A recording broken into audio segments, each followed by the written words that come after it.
everybody have to log into the Google account first and get ready for the voting, which will be starting very soon. So let's go to number 5. One moment.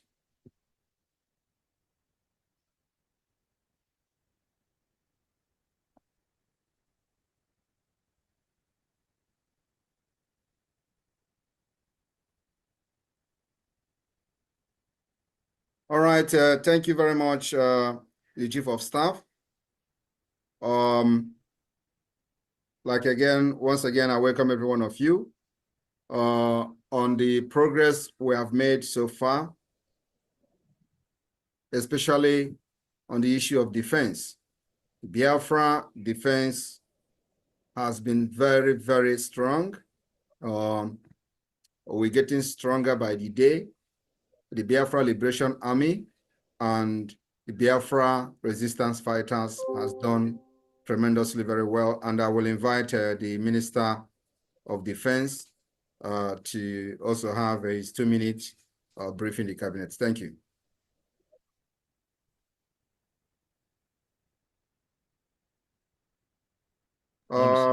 Defense, you mute yourself. Thank you. Yeah. Thank you, PM. So, Biafrans, I also agree to all the cabinet members present.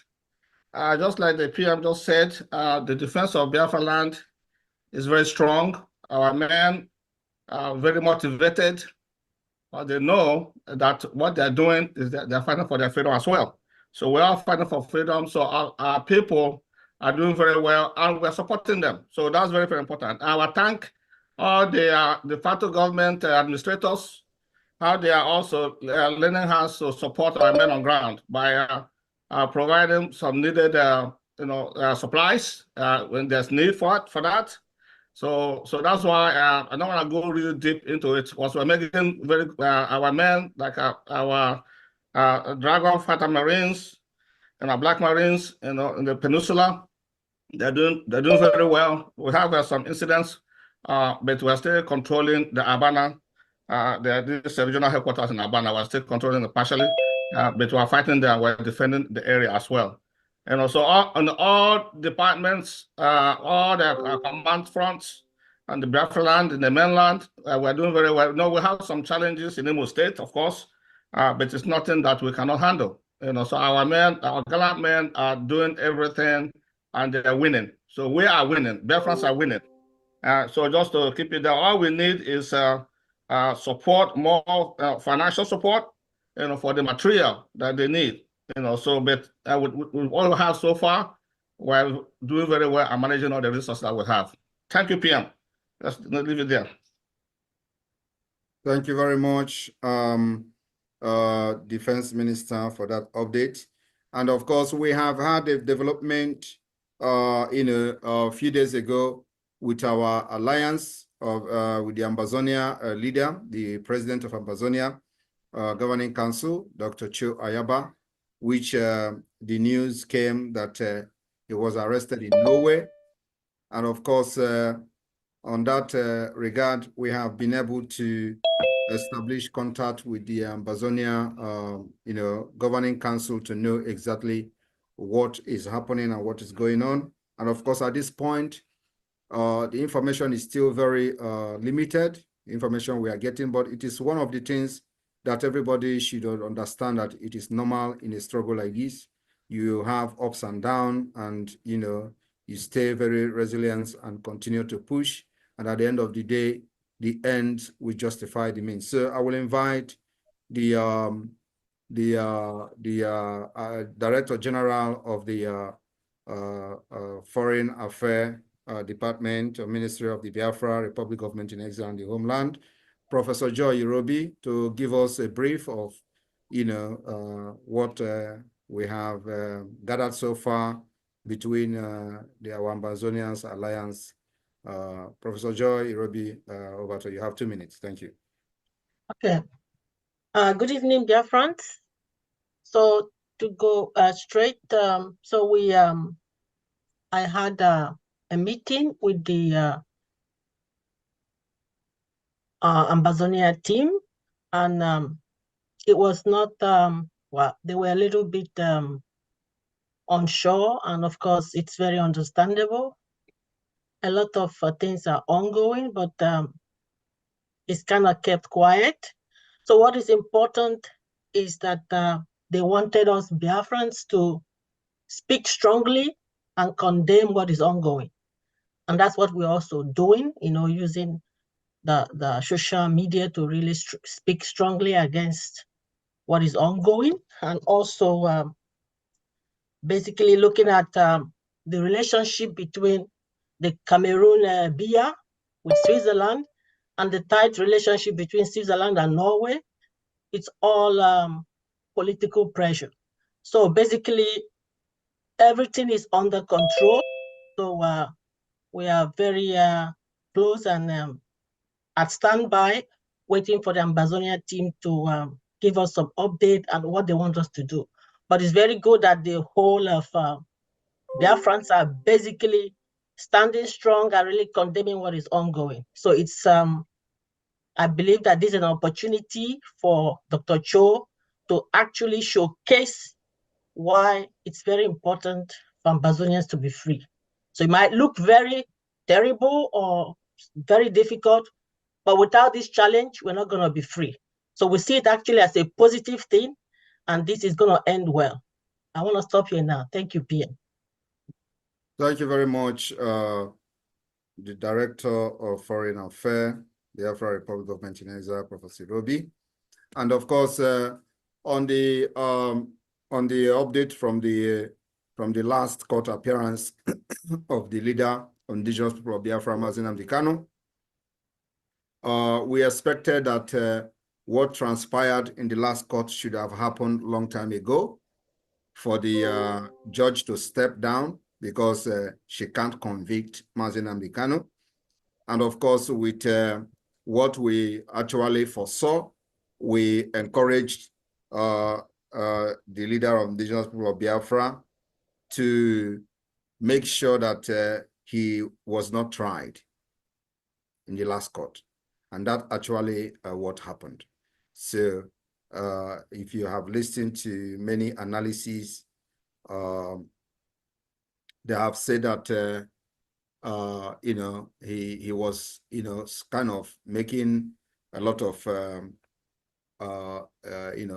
he took the show by himself in the court and didn't allow the lawyers to continue, because it is not proper that you can't try a crime on top of a crime. So he actually took advantage of that, and that led to the judge from resigning from the case, which is what she should have done a very, very long time ago. And so we are expecting that there's going to be a change in this whole process. But remember that we are not expecting him to get justice in Nigeria court. That is impossible.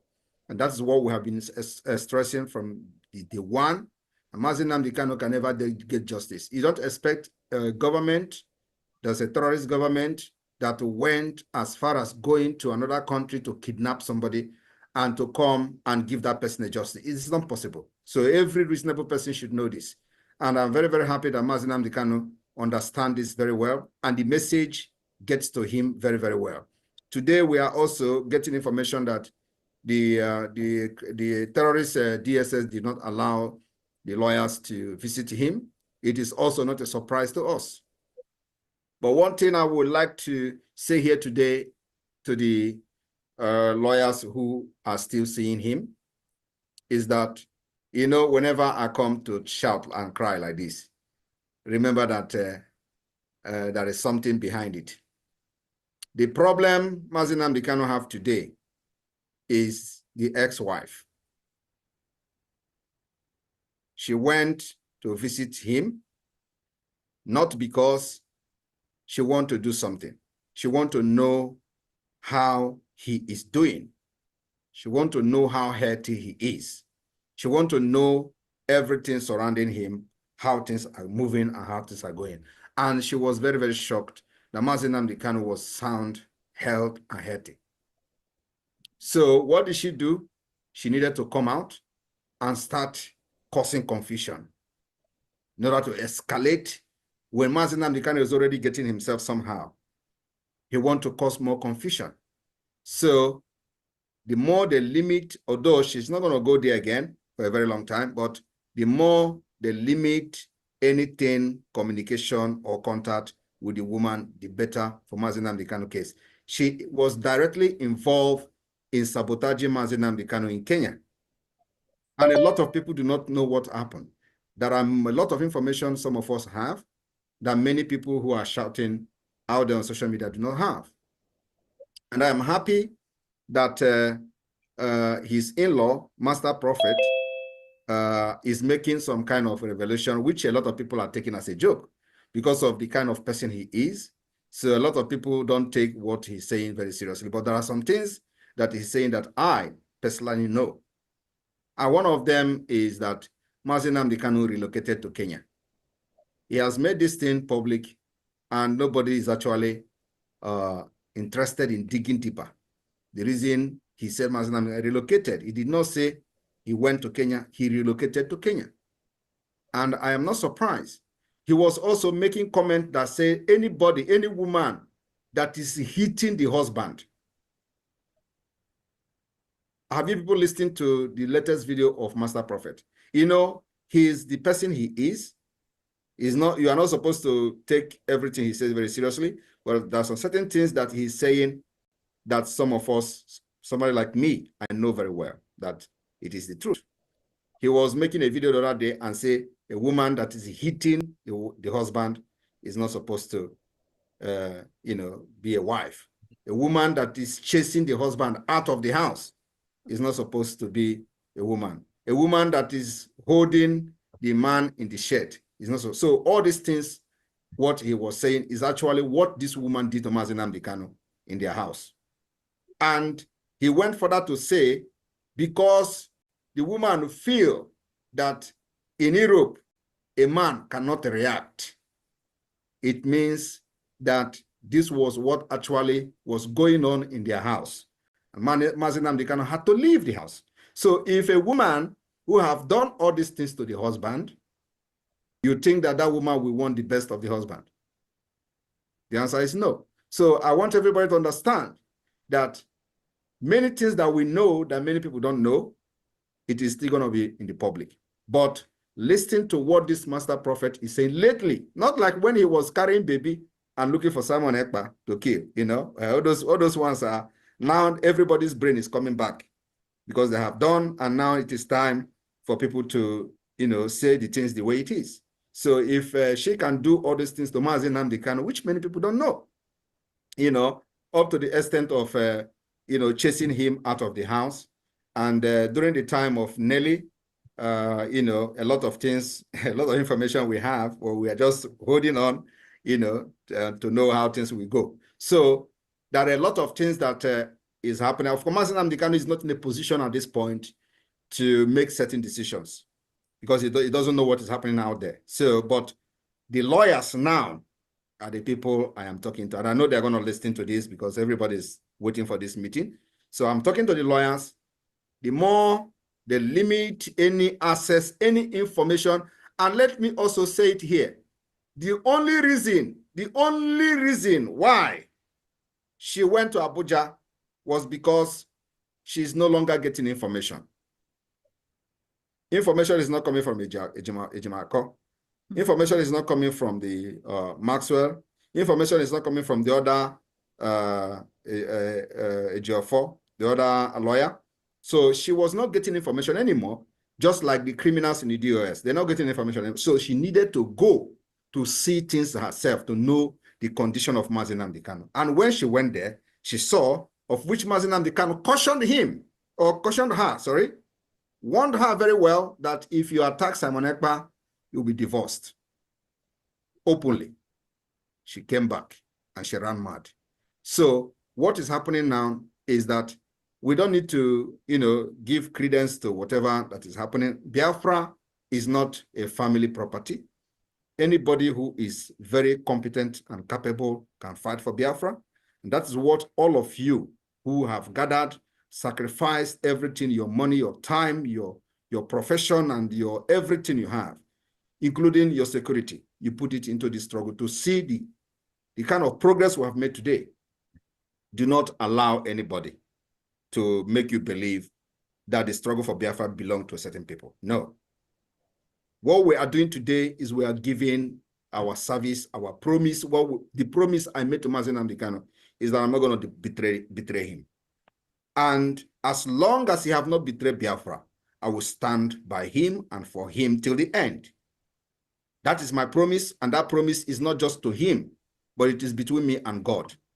So every one of you who have supported this movement up to this point, that we are now globally, that we are now in the US Congress, that we are now in Washington, D.C., we are now in the discussion of the American policymakers, what has never happened in the history of Biafra, including during the war.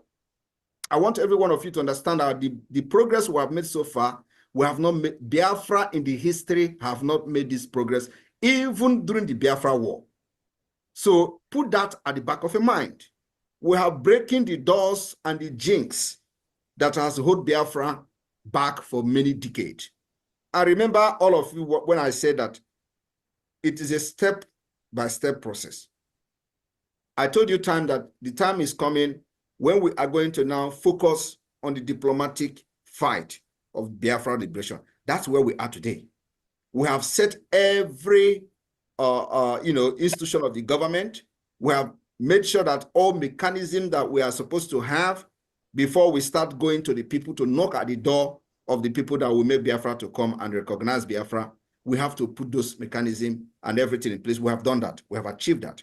And so, which is the reason everybody is listening to us. When you want to go and they have to ask you, where is your map? What have you done? We have even gone as far as conducting self-referendum.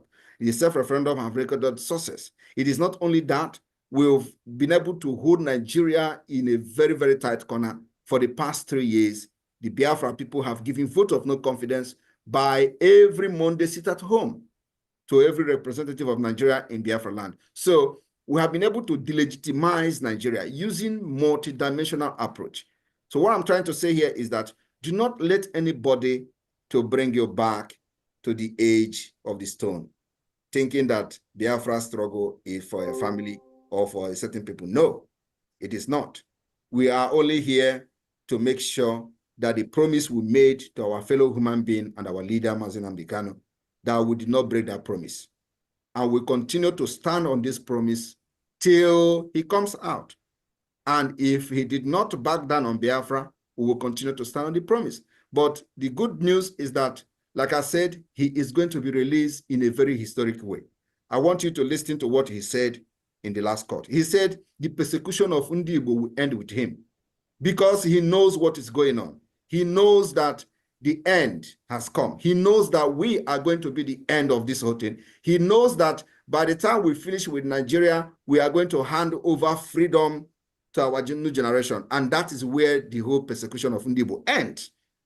So if you understand that word very well, when I told you I am going to take word, I take word inside the heart of Mazi Nnamdi Kanu, that thing he said in court actually have, vindicated me, because it is in line with our thought, it is in line with everything we have said in this process of liberation.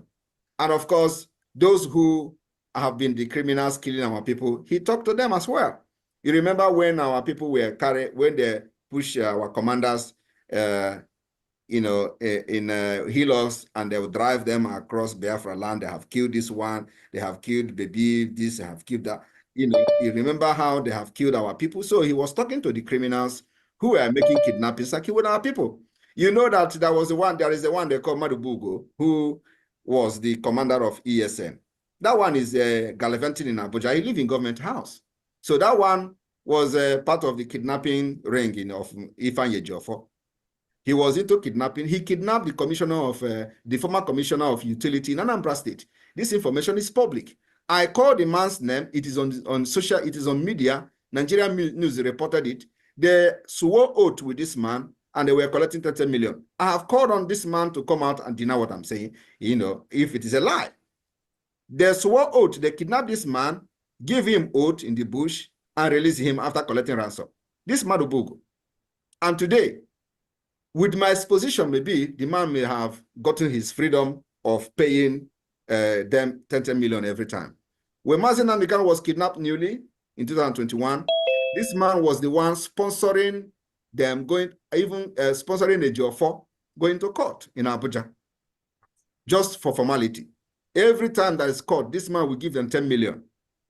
And he give this 10 million to Madubugo. Madubugo will take cash and go to Abuja and give Ejiofor 3 million. I have every information. So now, this man, I have challenged Soludo. Your commissioner was kidnapped. Can he come to tell Biafrans or Nigerians who believe in Nigeria, who kidnapped him, who gave him oath? I already told him that oath they gave you will never do anything to you.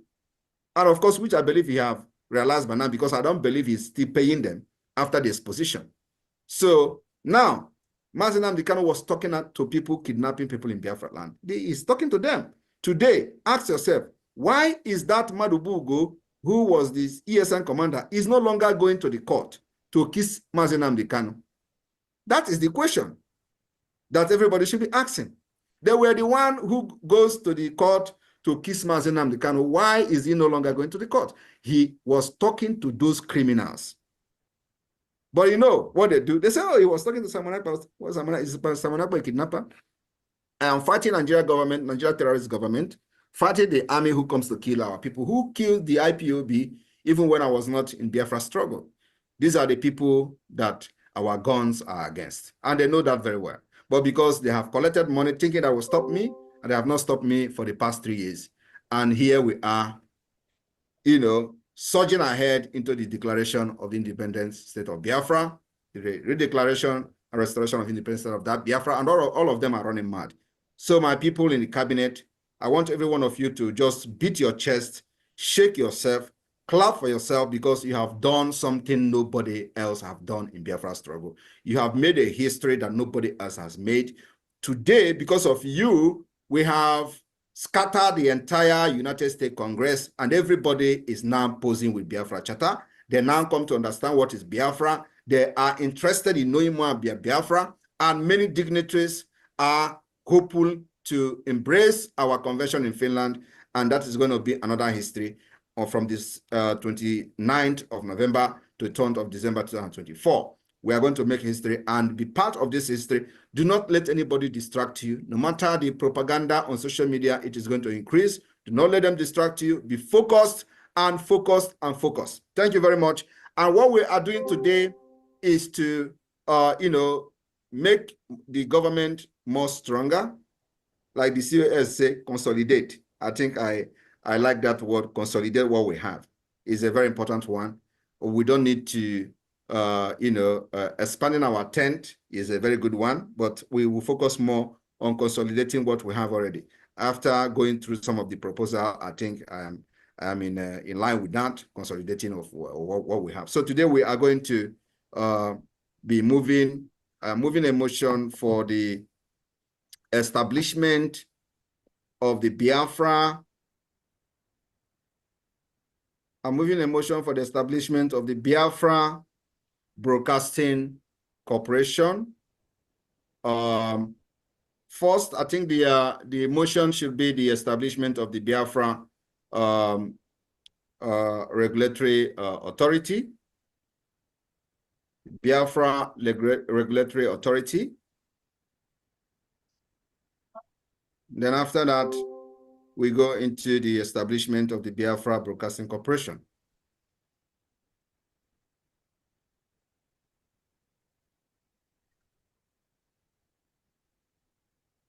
So I'm the European rep.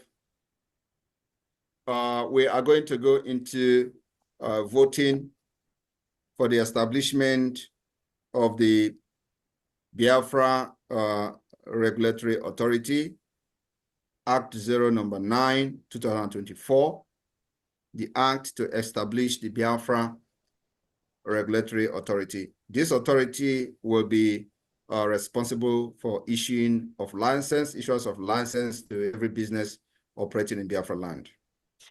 Yeah, PM is Biafra Communication Regulatory Authority. Biafra Communication Regulatory Authority. All right. Yes, Thank you sir. very much for that correction. You're welcome. but here it is Biafra Broadcasting Corporation. Which is under the Biafra Communication Regulatory. Yeah. Okay. All right, so the link to vote will be posted to the government platform. Every one of you should go there, sign in, register your vote, and let's keep it rolling. Thank you. Thank you, Pierre.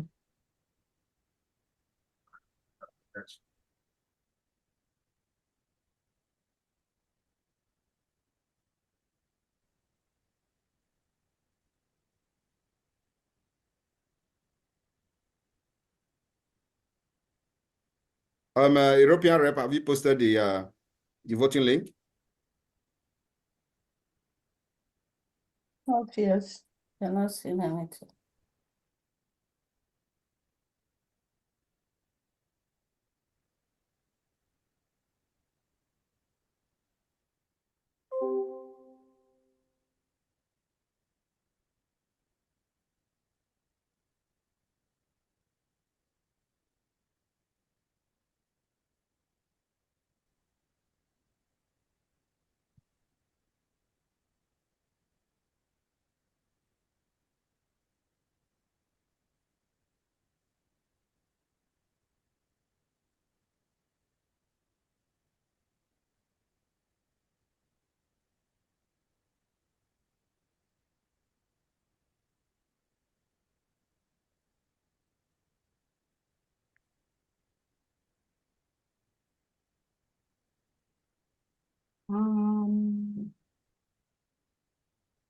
Link for voting.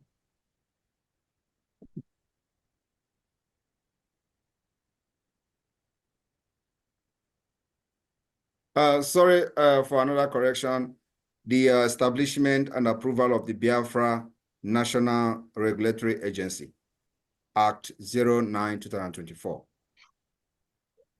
Okay. PM, so there's no communication there, regulatory authority agency? It's not Please, the communication, no, not the communication, please. Who is calling me, please? Nobody should be calling me now.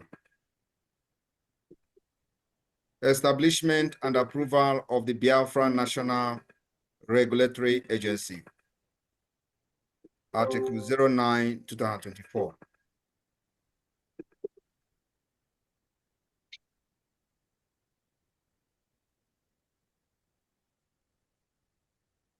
I can't open the link for voting too. I don't know why. Open the voting link, and you will see it, please.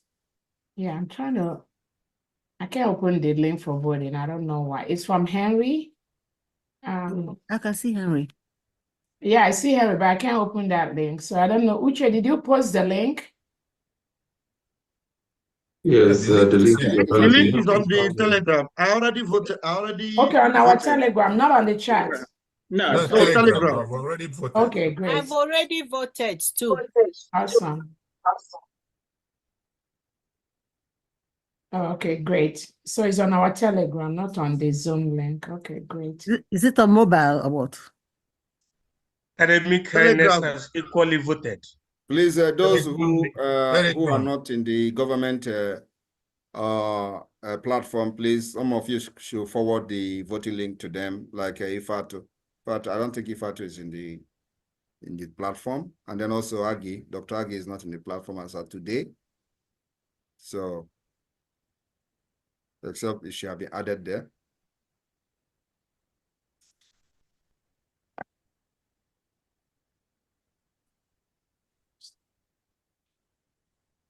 So Agi,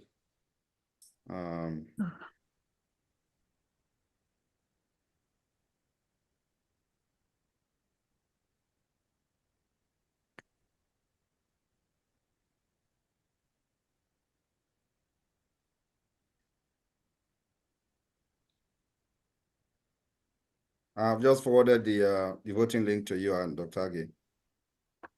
Oh, okay.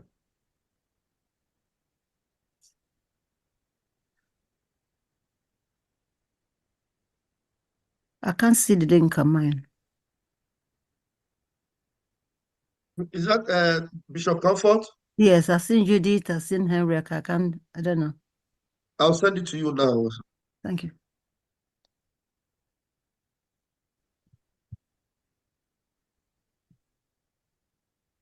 Bishop Comfort, I've also forwarded to you.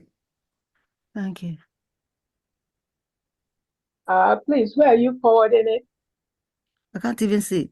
Who is talking? Telegram. It's the person. Go to Telegram. your phone, Okay, Dr. if I let me forward it to you as well on Telegram. Okay. Bishop Comfort is on your phone, not on the Thank you. Zoom. Go to your phone. Thank you so much. Yeah.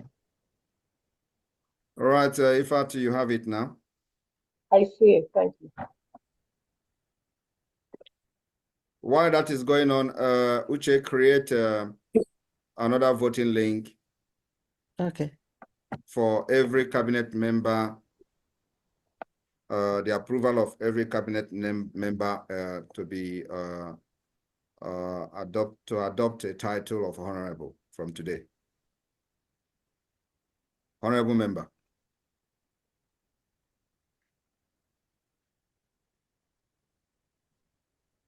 Noted.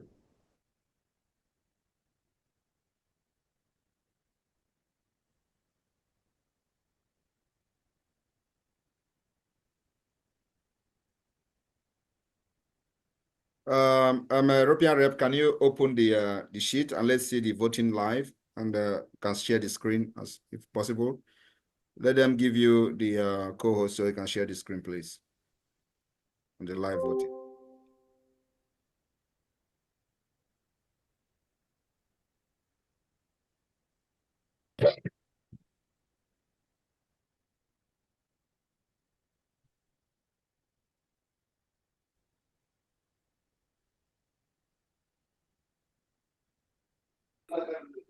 We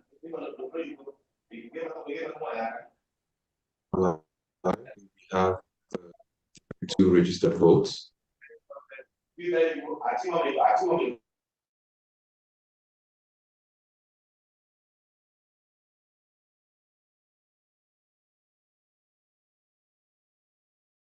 Please, DM on mute.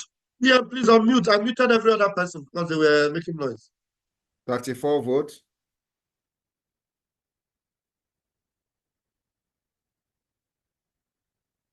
There are 50 or 51% here in the cabinet meeting today. So yeah, I'm voting. I'm just trying to sign in. okay. There. 35. Yeah, please, I'm still voting as well. I'm still trying to sign in. 35 votes. I didn't get the link. Who is talking? It's Henry. It's on the Telegram, on the Henry, are you in the Telegram. cabinet? Are you in the cabinet? Telegram? Yes. Is that the first one I have voted?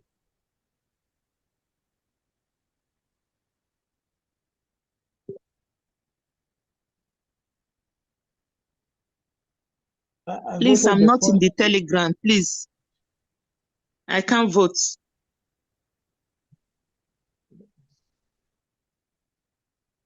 Judith, I'll send it to you now. Please, Vam, send it to me also, because the one here in Telegram is not taking me to the right direction. Who is that? Is that okay? That is 555. So who have not voted? If you have not voted, you can you can tell us now so we can forward you the Judith said that she have not received. I voted, but it looks like I didn't see my name here. Judith, check your WhatsApp. You see it. Judith, Please, check your WhatsApp. Can we check if Nana has voted? I know I have. I don't have the second link. So yeah, I don't have the second link. When I vote, I have tried. I click the Telegram. It shows you have already responded. Then you responded then. So can you have it on your WhatsApp? Uche, can you take it up? Can you go up? Let's Second go. link is not up.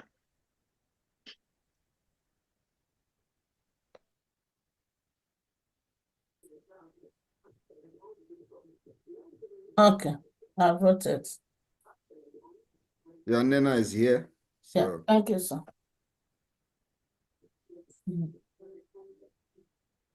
I'm voting. What position should I put that I'm holding? You put park there.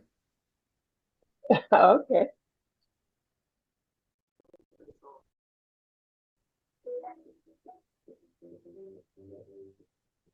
Just put park, you understand?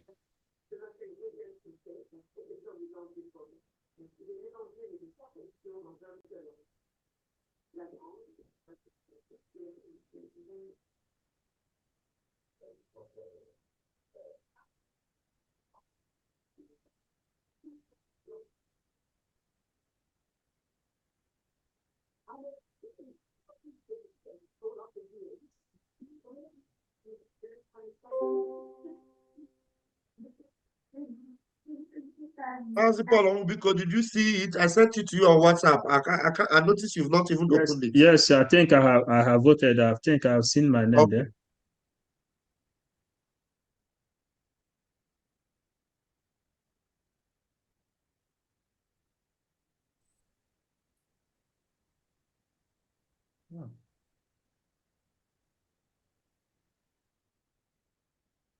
Can't see my name.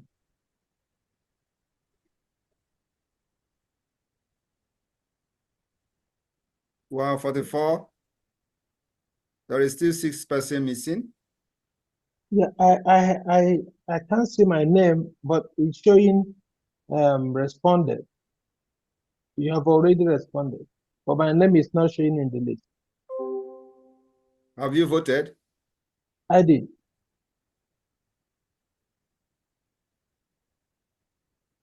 So which is the name? It's Henry Agowo. Okay, Henry. Can you go down which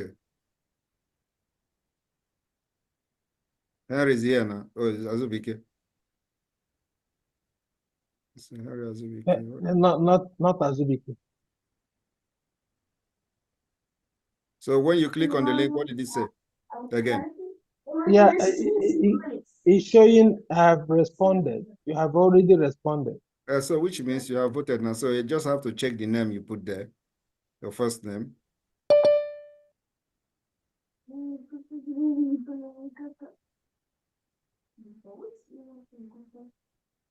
PM, there is one Harry MCP, something like that. Which number?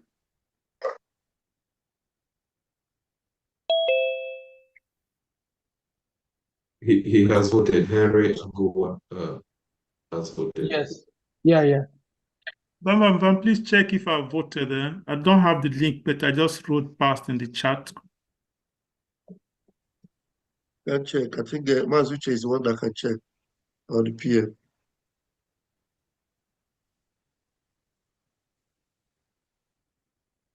Six person still missing. 32, Henry.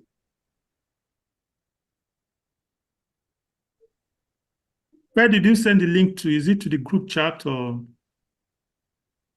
My PM, I voted, Pastor, but I didn't see my name. I see your name. I didn't see my name. But I see your name now. Is it not Harry? Is it not Okay, Harry? Your vote is I'm number seeing from 19 to 40. I didn't see from 1. I didn't see from 1 to 19. I just see from 19 to 40. Your vote is 32. Okay.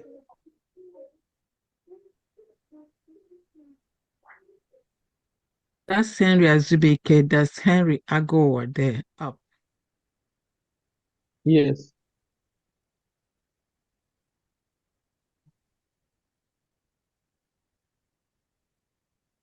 That is Henry Azubike.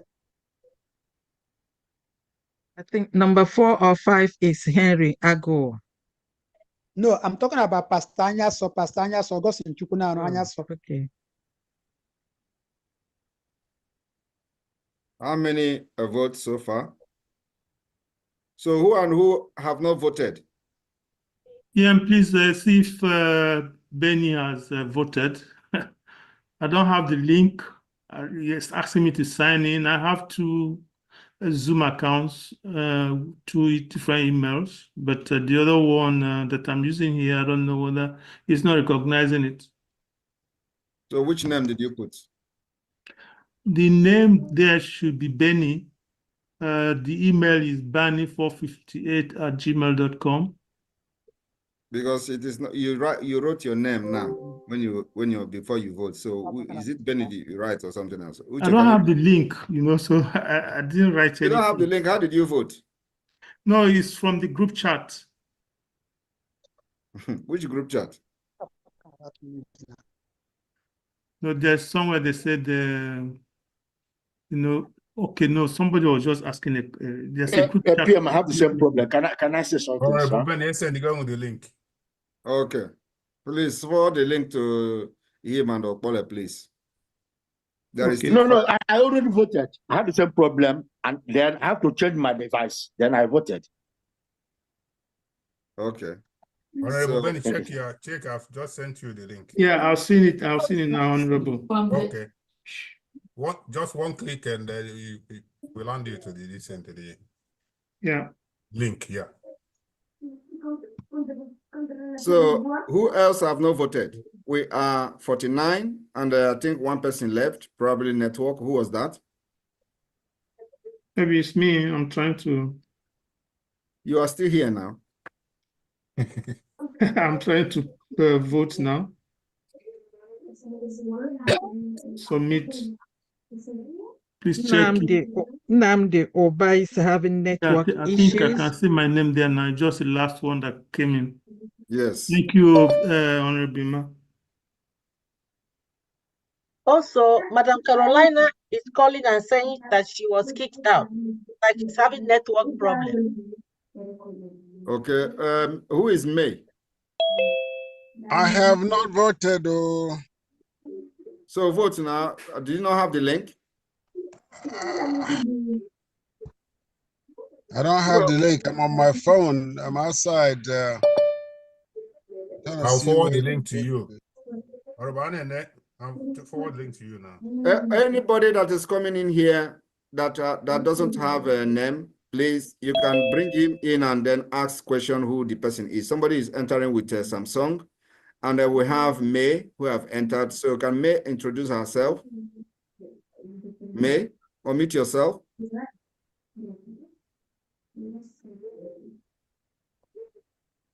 Somebody entered with May. Sorry, it's a Mendreka. Sorry, I'm trying hard to hang on to this.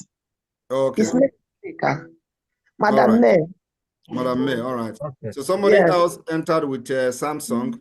Can that person unmute himself or herself? Otherwise, you'll be kicked out.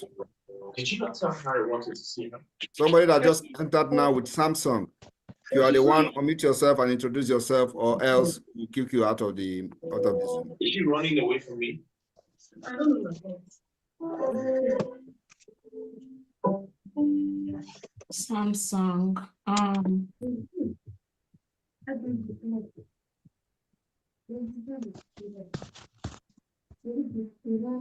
Hello, Bona, unmute yourself. What do you want to say?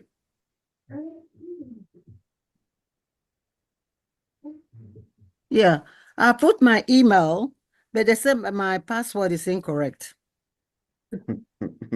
So it's a problem. It's a problem here, though. Yeah, it is. So maybe, Honorable Ma, you can forward the link to her. I've done that. I've forwarded. I think she should have it. It's not about the link. I'm using my iPhone.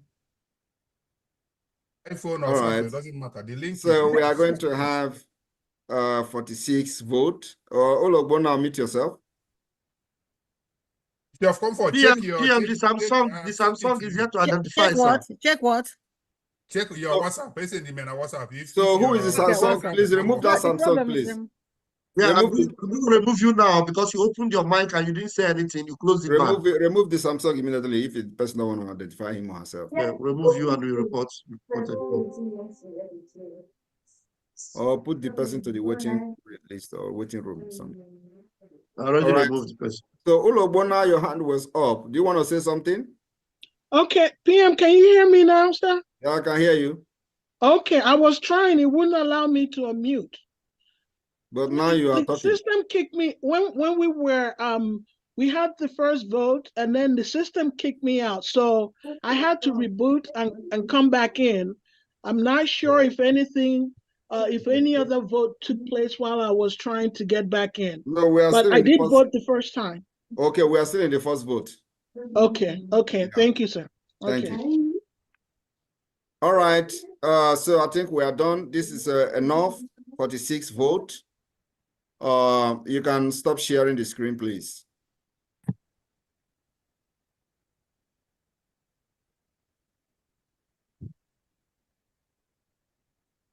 Thank you very much.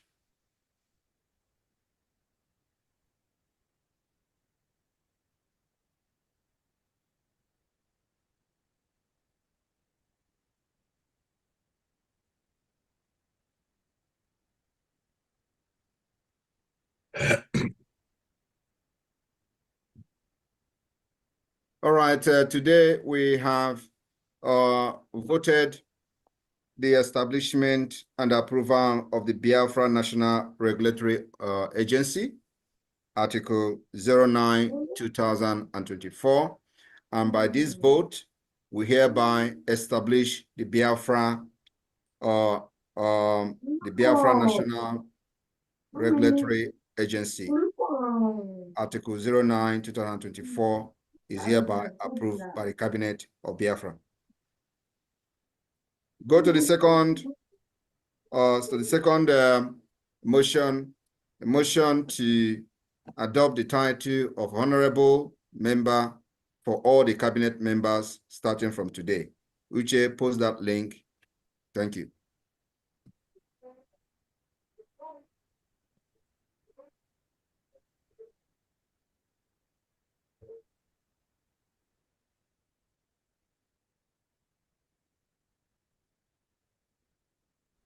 Article 10.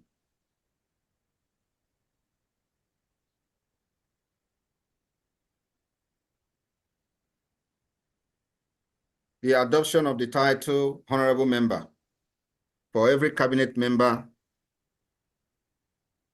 every member of the Cabinet of the Biafra Republic Government in Exile, and of course the de facto government in Homeland.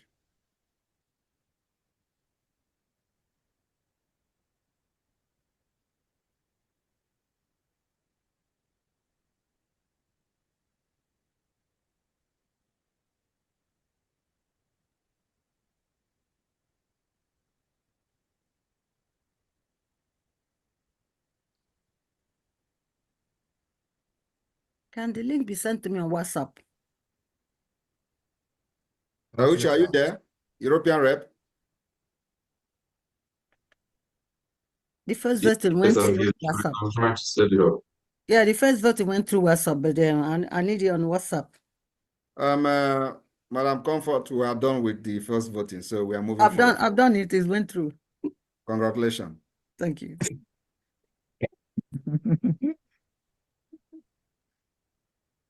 So the second one, I didn't receive the link again. On WhatsApp, please. He's They will trying forward to. it I to sent you. it to your WhatsApp. Yes, yes, that's what I did. Yeah, but that He's- link was for the first one. Yeah, the second one is We have 48 not started the second one. We are waiting for the link, okay? Okay. Everybody calm down. Okay then. My Zuche is in other room. He's coming. Thank you.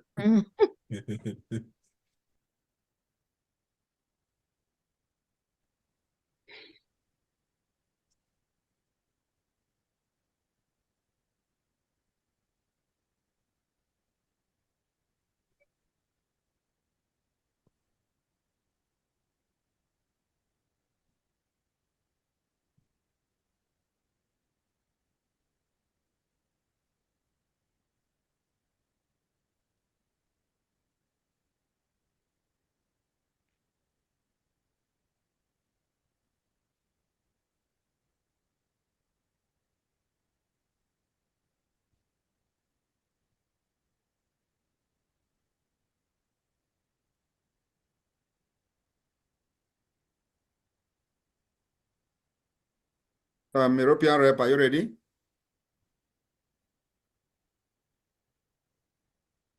In about 2 minutes. All right. Also, in the same line, the other third motion is the establishment of the Biafra Broadcasting Corporation. Article 11. Establishment of the Biafra Broadcasting Corporation.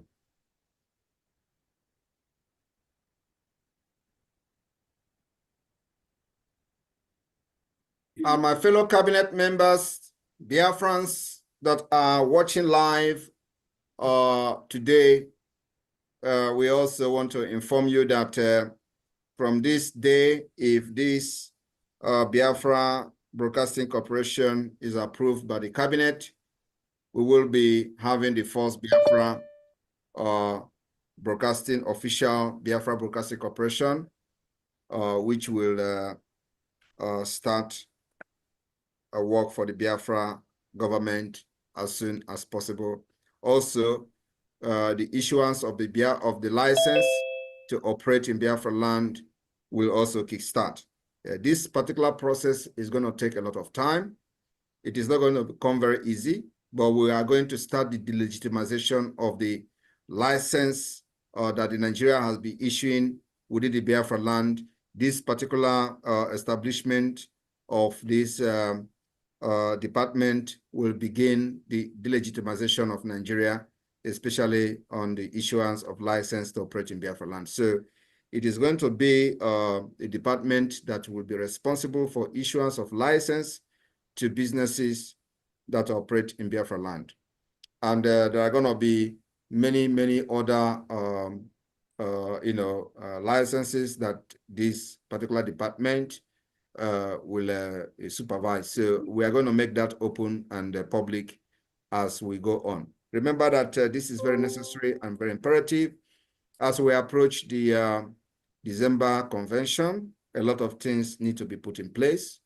And of course, especially now that the Biafra government has demonstrated to be very, competent in what we are doing, meeting the standard and the criteria according to international law under the Montevideo Convention. As a government, we have been able to meet and demonstrate that we are capable of governing ourselves through different government institutions that are very operational under the Biafra government in exile. And of course, we have been able to demonstrate the control that we enjoy, the loyalty of the Biafra people in Biafra land, and of course, defending and protecting our land and providing security and defense. Where other people are crying of terrorist attack in Nigeria being sponsored by the Nigeria government for Islamization. And of course, like the governors and every other person from the northern Nigeria have their mind of Islamizing Nigeria and everybody to become an Islamic person. So we are resisting that particular agenda. And for that reason, the Biafra government have succeeded in protecting our women and children against the onslaught being sponsored by the Nigeria government, against the terrorism being sponsored by the Nigeria government, directly, indirectly, and by proxy. So my people of Biafra, this establishment of this different department and other parastatal will set the ball rolling for the next December convention to make sure we meet every requirement in accordance with international law. And that's exactly what we're doing. Pursuing this, our freedom through multidimensional approach, political approach, diplomatic approach, and of course, the armed struggle approach, which is the self-defense of the Biafra land. So the form is already posted to the group. Everybody should go and vote. The voting is the adoption of the title Honorable Member for all cabinet members, Article 10 of 2024, and hereby put it to vote. So if you want to support this motion for the title of Honorable Member of every cabinet member, instead of addressing you by just Mazi, Madam this and Madam that, or Professor this, we have to adopt this particular title for every member of the cabinet. Honorable Uloma, Honorable Robi, Honorable Nkwacha, and so on, and Honorable Adonowu, and so on and so forth.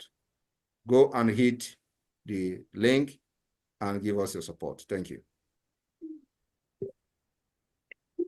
Is this a new link?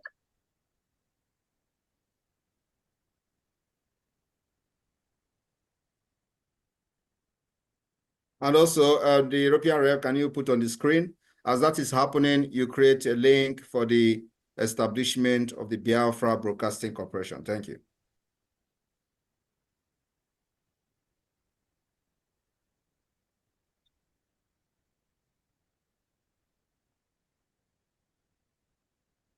Please, can you forward the link? It's on Telegram. The link is on Brigi Telegram, and we believe everybody here is on Brigi Telegram. Thank you. No, I'm not in the forum. Sorry, who's talking? Who's talking? Mr. Who? Sorry. I can't do that. Okay, if it's all right, I'll Okay. forward to you, okay? All right. Thank you.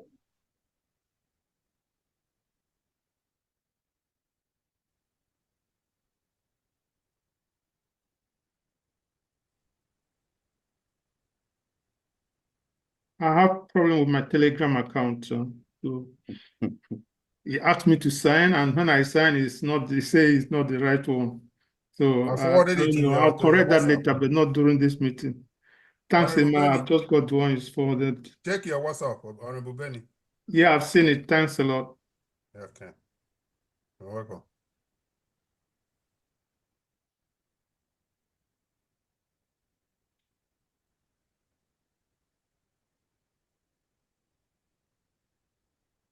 Of comfort, I've sent it to you as well.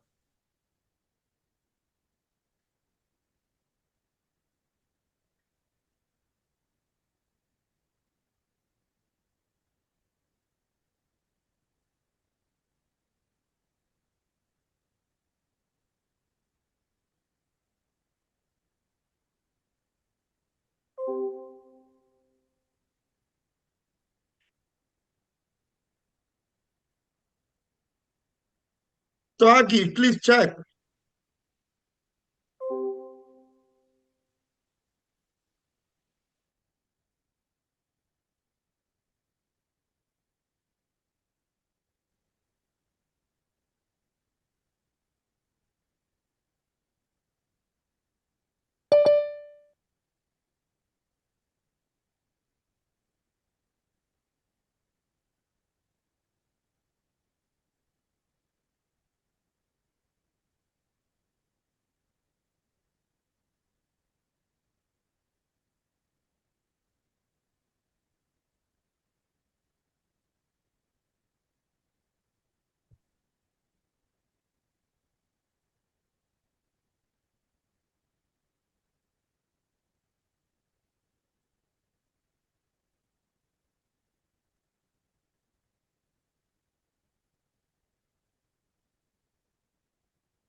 Muted now.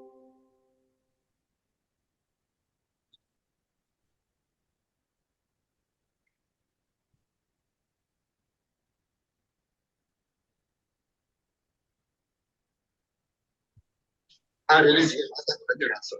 This Maluku.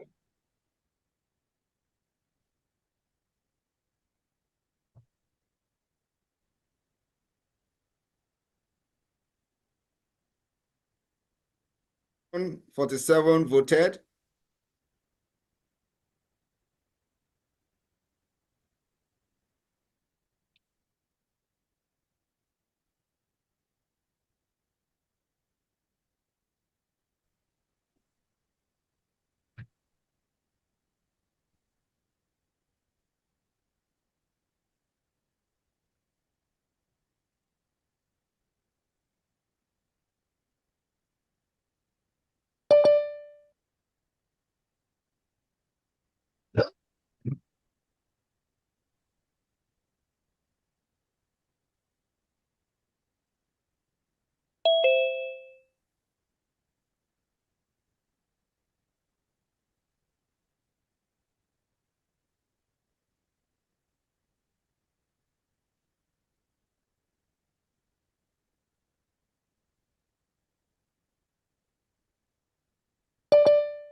For the 7 vote. So I think we can go ahead to accept and confirm this particular resolution today. All right, you can remove the sharing, please. Honorable PM, please can I speak because I'm on movement.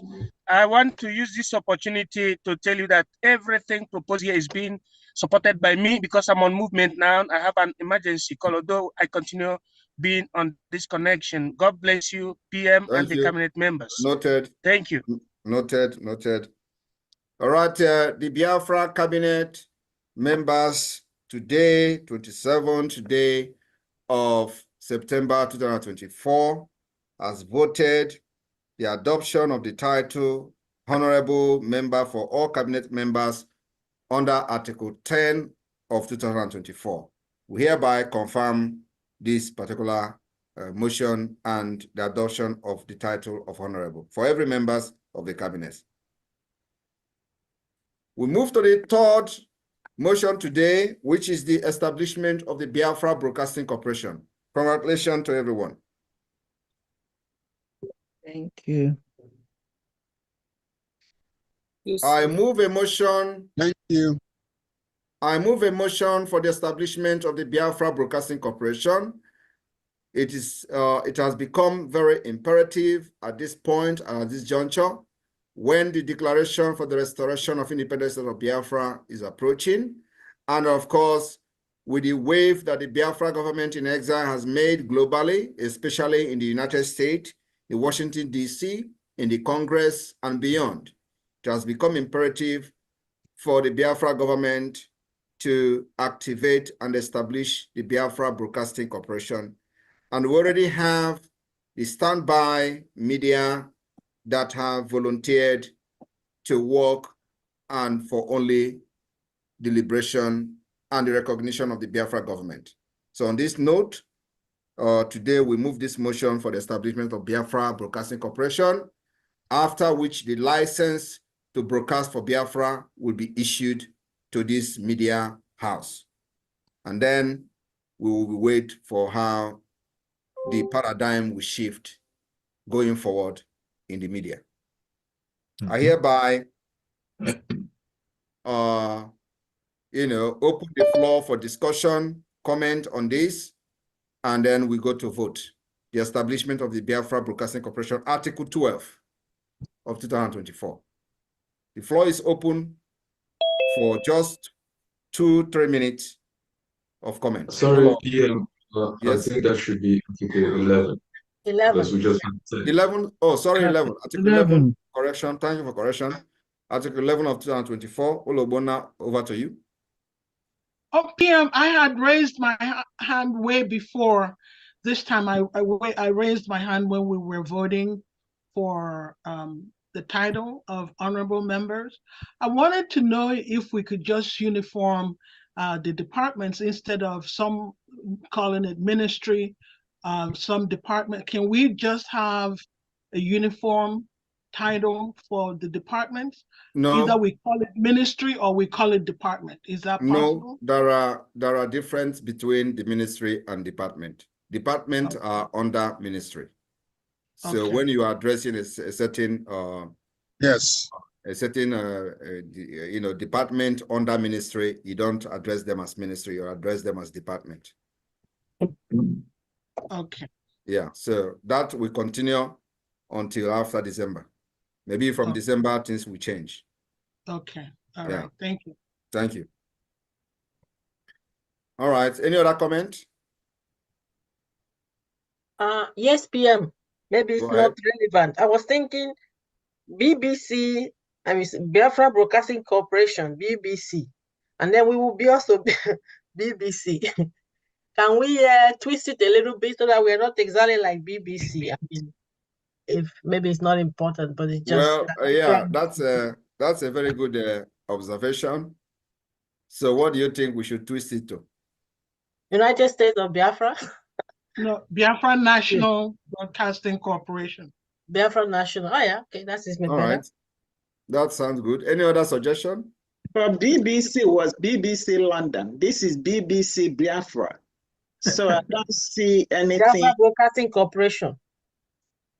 BBC. There's going to be a mix-up if we say BBC. So Biafra. any other? I don't know. We are shaking your hand. What is it? BNBC. Omit yourself. Omit yourself. PM, can I come in, sir? USBBC. Okay, I don't know. One after the other, please. This is I don't know. There we go. We do not want anything BBC that will remind us of Britain for all they have done to us. That BNC or BABC, Biafra or BIB, but not BBC. Noted. All right, Nana, Dr. Nana. Omit yourself. Yes, my Prime Minister. Good evening. Yes, Yes. I'm in line with what I don't know who said. Let us adopt the name Biafra National Broadcasting Corporation so that we have a clear difference from the BBC. All right. Thank you very much, Dr. Lewane. We can also, sorry. Please, nobody should talk when you are not asked to talk. Ugochi, go ahead. My suggestion is, I don't know, it doesn't matter if the name is long. What of United States of Biafra Broadcasting Corporation? National Broadcasting. United States of Biafra Broadcasting Corporation. National United States. Let's just use our full name. United States of Biafra, then add whatever we need to add. Broadcasting. National Biafra. All right, thank you. NBB. Your suggestion is noted. National Biafra. James, omit yourself. Good evening, PM, sir. Good evening. BBC, for me, BBC should stand. At least that should be a conversation. When people go to Google or anywhere to Google, they'll find out that there's BBC Biafra and then BBC London or whatever they call themselves. So whatever threat Britain have given to us shouldn't be a yardstick for us to cover out. So when people go there, they also search, they see that there's BBC Biafra. Thank you. Thank you very much. Dr.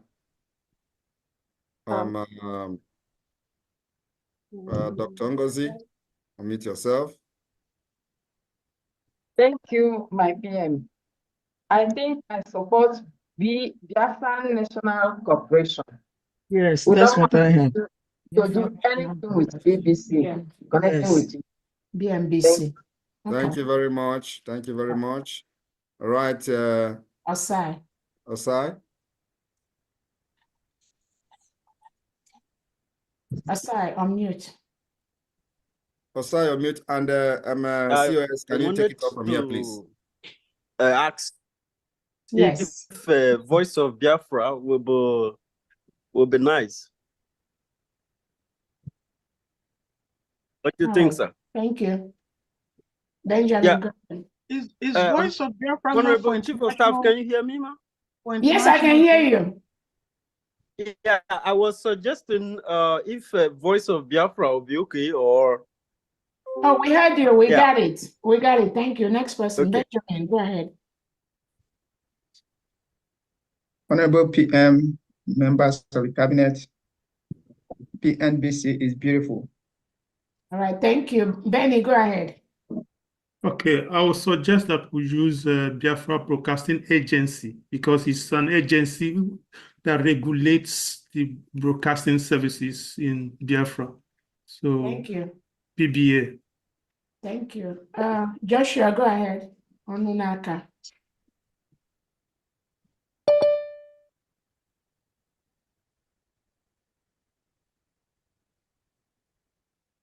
Hello, can you hear me? Yes, go ahead. Okay. I will suggest the name United States of Biafran Broadcasting Corporation, USBBC. USBBC. Thank you. Henry, go ahead. Yeah, so what I wanted to suggest, oh, sorry. Yeah, let me, okay. Yeah, the US, that's a United State of Biafra, but BBC, I would want whatever we use at the beginning, let the BBC be there. It is let it be historical. So once we remember it, future generations will also say, oh, BBC, make the connection of the harm BBC did to Biafra. So when would we? So you suggested UNBC, right? United. USBBC. All right, thank you. Nenna, go ahead. Honorable Nenna, please. Unmute yourself, ma'am. I agree with Biafra Broadcasting Agency, in that the agency will comprise of both radio, newspaper, and televisions. Thank you. Each of these agencies will be having their own separate body, but still under BBA. BBA, thank you. Apostle Steve, go ahead. Thank you. All protocols observed. I agree and support USA BBC because it defines who we are and also sets us apart, as a competitor with BBC. So US BBC is my choice. Thank you. USBBC. Yes. Thank you. Henry, go ahead. Okay, thank you. Good morning from here. I will suggest BCB, Broadcasting Corporation of Biafra. Thank you. Broadcasting BCB. That's correct, ma'am. BCB. Thank you. Broadcasting Corporation of Biafra. All right, thank you. Bishop, Minister, go ahead, please. All protocol observed. I'll suggest Biafran National Broadcasting Corporation.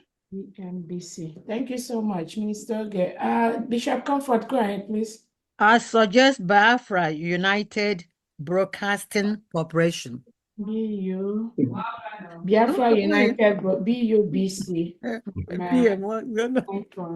Thank you so much. Honorable Amobi, go ahead, please. Yes, all protocols observed, please. BMBC is what I go for. Thank you. And what's the full meaning, please? BMBC. It's Biafra National Broadcasting Commission. All right. Thank you so much. If I had to go ahead, please. Yes, good afternoon, everybody. My justification is practical. You see, BBC is very well known. And the two people that spoke earlier spoke about Google. When you search BBC, even if you're searching the British BBC, it will pull up the Biafra BBC. So anything you do and put on its webpage on social media will get all that search, all that views or following. So for me, it's better to be BBC, Biafra Broadcasting Corporation, and you ride that coattail and own it, make it yours. But people already know it. You don't have to advertise it because it's very well known. So you I said support BBC, right? Ifatu. Yes, because Thank it's you. very well known.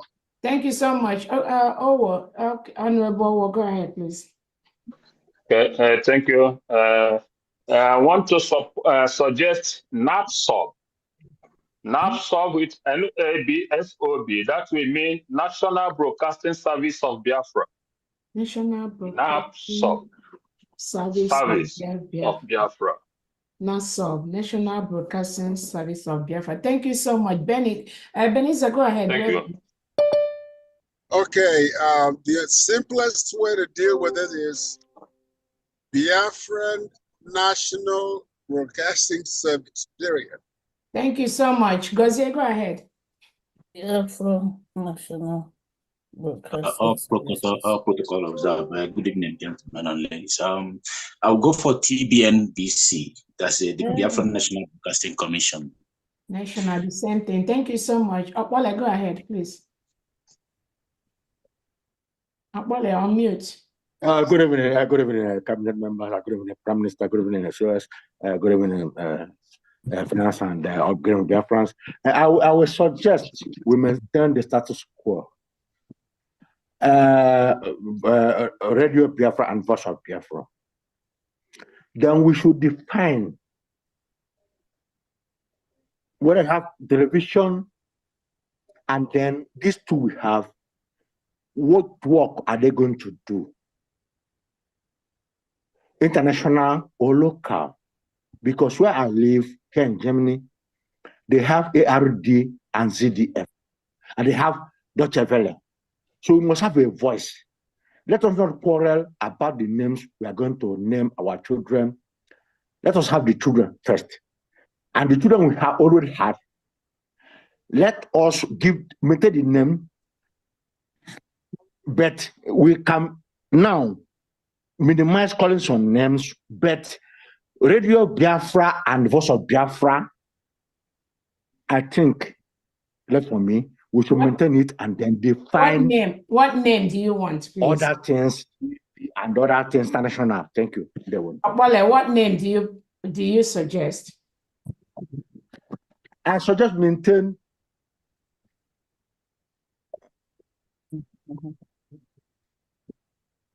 All right, next person, please. I don't. If it's the mother for the two, then Biafra Broadcasting Corporation. Yeah. Thank you so much, Benny. Go ahead. Then BBCO, not BBC. BBCO with an O there. Yes. What does the O mean? BBCO. What does the O mean? Cooperation. That last one with the O, so that we're not BBC. You can never be BBC. Okay. So you say BBCO, right? To make it the BBCO. Organization. Please, we don't want anybody to stay more than 1 minute, please. Thank you so much. Yeah. There is no story here. Ahead. Yeah, Benny, go ahead, please. Okay, thank you. All protocols observed. I just want to emphasize a few things. We know, just as the PM has said, we're going to register international broadcasting services, and we don't want to appear a laughing stock in the eyes of those people. BBC is a known stock, it's a known name, and we'll have to watch if there is a copyright registration on BBC. There should be. If there's a copyright registration on BBC, then we're going to be sued for it. And then, of course, you bring us to you ridicule us before the world. So what's your that's why I was saying Yeah. BBA or anything that is distinct from other broadcasting corporations. Our cabinet meeting. Thank you so much. Pastor Anya, so go ahead, please. Yeah, I'm a chairman. I suggest somebody is speaking on If the somebody back. is talking, you have to mute yourself when you are talking out, please. Pastor Anya, so go ahead. Okay, I suggest Voice of Biafra People's Corporation. Voice of Biafra People's Corporation. Thank you so much.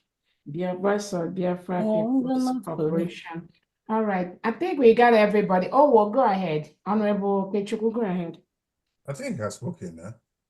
Okay, great. All right. So on that note, we are moving a motion for the establishment of the Biafra National Broadcasting Corporation. I believe this was the majority of the opinion of the people. So, Uche, can you reflect, make the editor reflect this particular name on the voting for the establishment of the Biafra National Broadcasting Corporation, BNBC?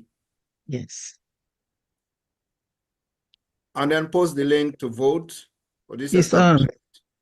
on the platform, and everybody forward march to the platform and do your voting. Thank you. Okay, Honorable Chair, please correct that. Biafra National Broadcasting Corporation, you posted the wrong name. It's Biafra National Broadcasting Corporation. Please change the name you posted. Biafra National Broadcasting Corporation, that was approved. It's correct. And the spelling. No, he put Biafra Broadcasting Corporation. That's not what, it's not correct. It's Biafra. The spelling. It's spelling of corporation. It has been corrected at number 11. Send me the link, please. 24. What's up? PM, it says what Uche posted said BBC. That is No, it has been corrected. Just click on it and you'll see. Okay, did he post a new link? Let's see. No, just click on the same link. On the same Okay, link. great. It has been corrected, yeah. Awesome. Okay. Biafra National. Okay. Thank you. Just correct the spelling of Corporation Act. Thank you so much, Uche. Yes, Uche, please correct the corporation is C-O-R-P, not C-O-O-R. Yeah, of course, we are in a rush here. So is missing. It is A is missing in broadcasting. Can I have the link, please? Can I have the link? Corporation. So correct this thing, please. Correct the corporation, please.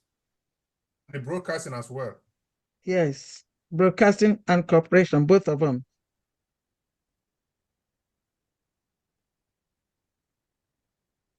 Honorable Mark, please send me the link again.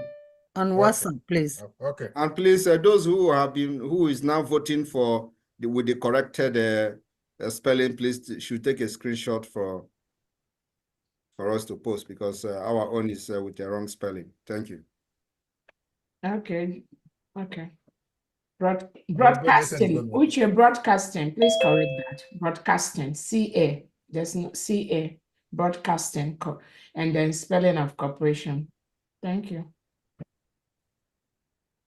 The spelling is not okay. Yeah, the broadcasting is still not okay. Even the corporation there is not okay. Yeah, the corporation, both broadcasting and corporation. But I think he will correct it later, I think. You left click and have the correction. Right click.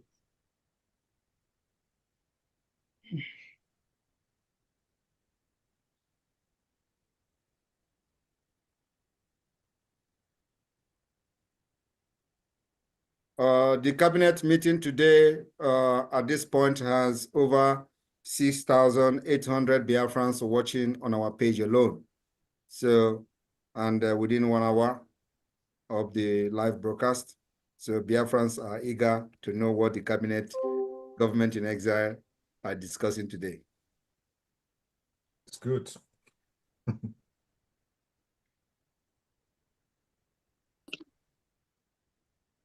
Before we All right, submit. has the correction been made? No. If the correction has been made, then can we have it on the can we have it on the screen, please? It has not been made. It has. It has? Yes. Okay. Is it on the Telegram now? I don't know, we have not voted. No, I haven't seen the corrected version. Just click on it. It doesn't need to be correct. Just click on the link and vote. You will see the listing there. Okay.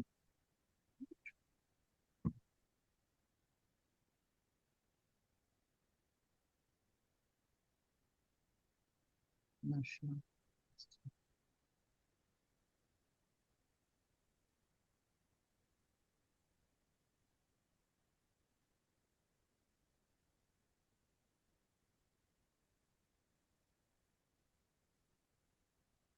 Excuse me, PM, I've voted. I need to step out for a second. I'll be back. All right. Thank you.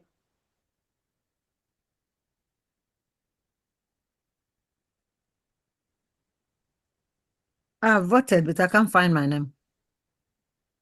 If you have voted, your name is there. Yeah, I've seen it. Thank you. Honorable Bishop, you want to make sure Ma'am. you did. Kedo. You want to make sure Jessica, I appreciate you.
Has everybody voted?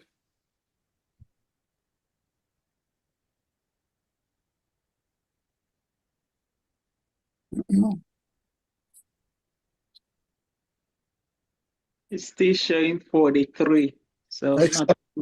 Good evening, the PM. Good evening, cabinet members. I'm just coming in now. I'm not voted, but I'm just looking at the link to vote. Yeah, this is the fact. Please, can I get a link? What? Link.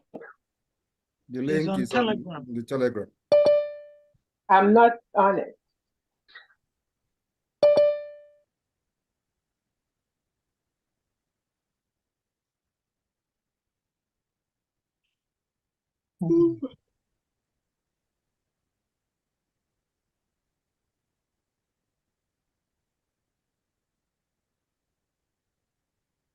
please, I don't have the link to vote, please.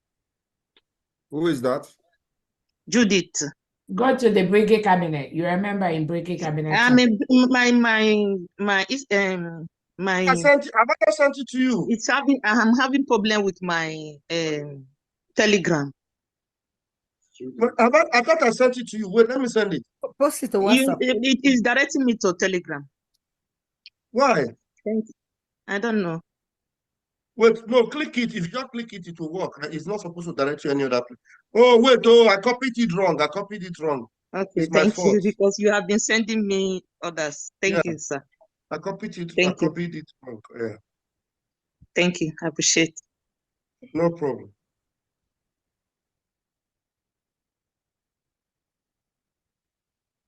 Okay, you can use it now. I don't know if I voted or not. I don't know how on my phone. I can't find my name.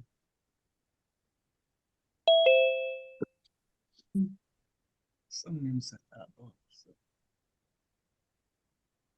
Excuse me, I don't know if my vote is confirmed. I couldn't find my name. Click there. If you click there, it will tell you you have voted, and that should be okay. Click on that link again. On the blue thing? On the link, yes. And you will see what it will tell you. Oh. What did you say? I clicked on it. It said you have already responded. So if you see this, that means you have voted. 45, 46. I just voted now. All right, I think 46 is a pass mark. So you can stop sharing, please.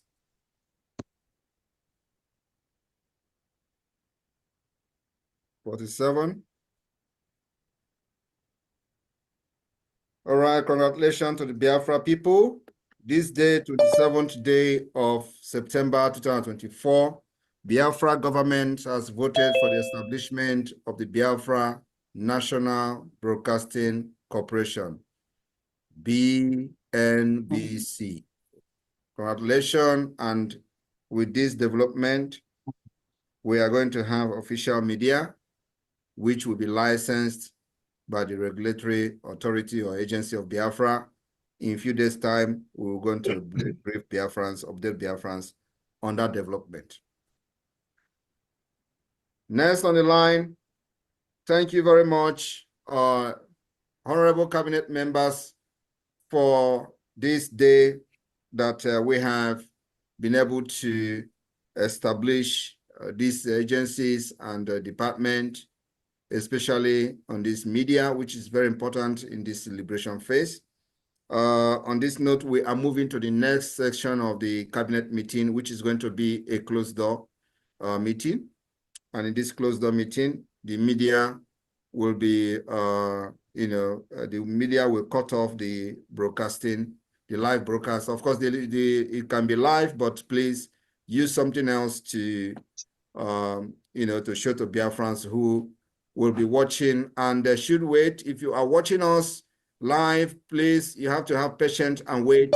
We are going to have a closed door meeting. After that, we will be live again to brief you on the outcome of some of the things that we're going to discuss in the private. So please, yes. PM, do you want? I think you wanted the U.S. Congress Yes. report from Yes, August, the South thank Korean you. report, the RAFO, and the coordination of Finland and PM's calendar to be open. We still have not done that. Yes, please. It is going to come, please, after the closed door meeting, please. Awesome. So Biafrans will continue to wait and see what will come up after the closed door. So after the closed door meeting, we go to the update on the U.S. Congress and the South Korea and what have you. So please, the media should go off, put a jingle or something else, and let the viewers, continue to hang around. We are going to be joining them back. There is no room for sabotage. I am not fighting Biafra freedom with a clear eye. The thing I'm telling you people today, if you know you are going to occupy any position in the Biafra de facto government in the homeland, listen and pay attention. I don't have friend.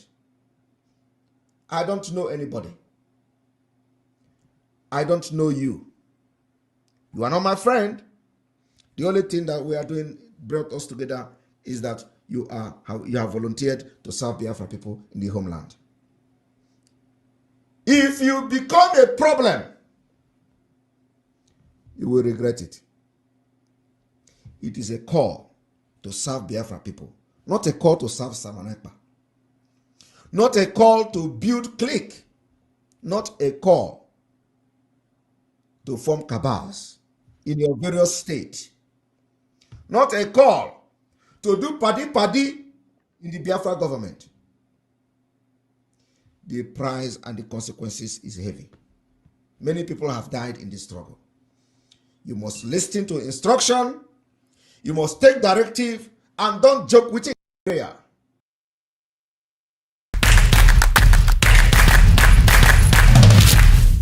We will burn Nigeria down.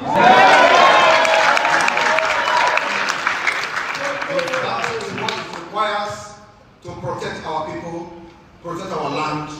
We will burn them down. And after that, therefore we come. I want you to understand that if you want peace, you prepare for war. What I have seen for the past 2 years is nothing to write home about. It's not anywhere in the media. Our people have been butchered, head chopped off by the people who are supposed to be protecting those people. The people they call governors in the southeast part of Biafra has become the tools and the killing machine. We are not going to forgive them.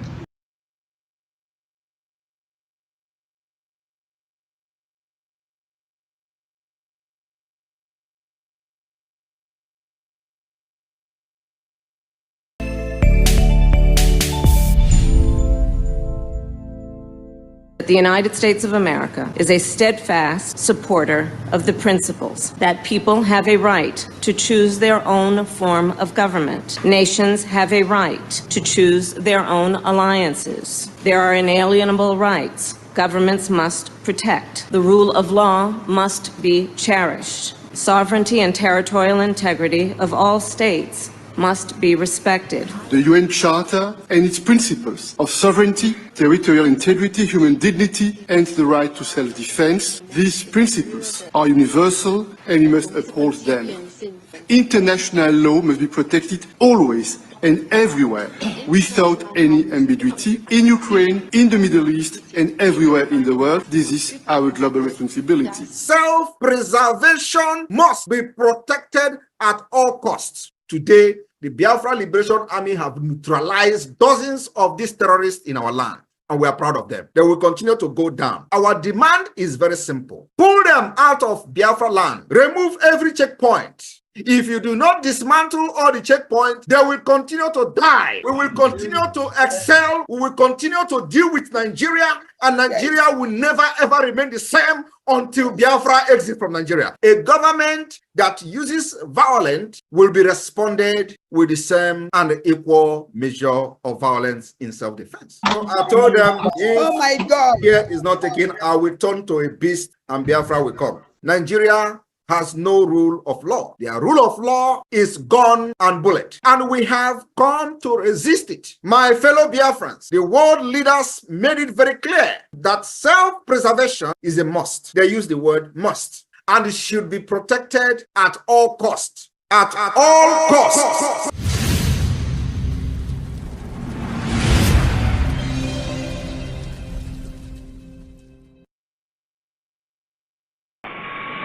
The federal military government in Nigeria has taken over the administration of the country. The functions of the federal military government will be exercised by the Supreme Military Council, and details of which will be announced later. After the first military coup that installed Major General Johnson Thomas Aguiyi-Ironsi as Nigeria's first military head of state on January 16, 1966, the northern soldiers had started planning by May 1966 the revenge of their leaders who had been murdered in January. The northerners were the major casualties of that coup that was carried out by soldiers mainly from the east. To them, it was an eastern-favored coup, as Aguiyi-Ironsi's regime was believed to be extremely partisan. This highlighted the feeling of insecurity of other groups. It created more problems than it solved old ones, which led to severe criticism of the supreme leader. The general himself may not have been necessarily nepotistic. Rather, he failed to see the sectional and clannish implications of events policies, and appointments that were made during his tenure of office.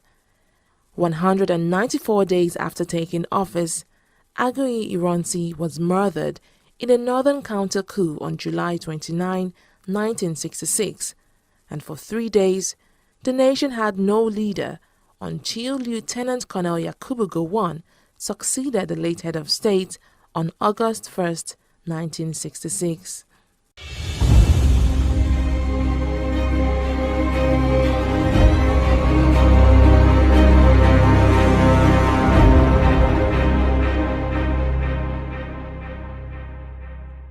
The immediate significance of the July coup was that it forced a return of an ethnic balance within the army, as neither the major ethnic groups, Hausa or Yoruba, was placed in power, but a minor ethnic group from the northern region in present-day Plateau State. In the confusion that followed the second coup d'etat, the slender confidence that remained between the Igbo and the northerners was shattered. Disturbances broke out in the east, but even more so in the north after August 1, 1966. The mass killings of the Igbos in the north was a deplorable act which was condemned by Nigerians, including the military governors. With the counter-coup of July 29, 1966, the political development of Nigeria's federal structure took a different turn. It was accentuated even more by the fact that the Eastern Region government in Enugu immediately threatened secession if certain grievances and demands were not met. The immediate concern of the federal government, therefore, was for it to find ways to appease the East so long as such secession were within the framework of one Nigeria. Claiming he was not safe outside the East, the Eastern Military Governor, Lieutenant Colonel Chukwuemeka Odumegwu Ojukwu, refused to leave the region for any meeting anywhere in Nigeria. In a rejoinder, the federal government too argued that the Nigerian leader Yakubu Gowon could also not go to the east for a meeting. His life, they also claimed, was not safe there either. Tension mounted, and Lieutenant General Joseph Arthur Ankara of Ghana offered a neutral meeting place. The venue was Aburi, Ghana. The Aburi meeting started on January 4, 1967 and lasted for 2 days. Those who attended the meeting included Head of State Lieutenant Colonel Yakubu Gowon and military governors of the 4 regions, Hassan Usman Katsina of the Northern Region, Robert Adenka Adebayo, David Akbode Ejo, and Chukwuemeka Ojukwu of the West, Midwest, and Eastern Region respectively.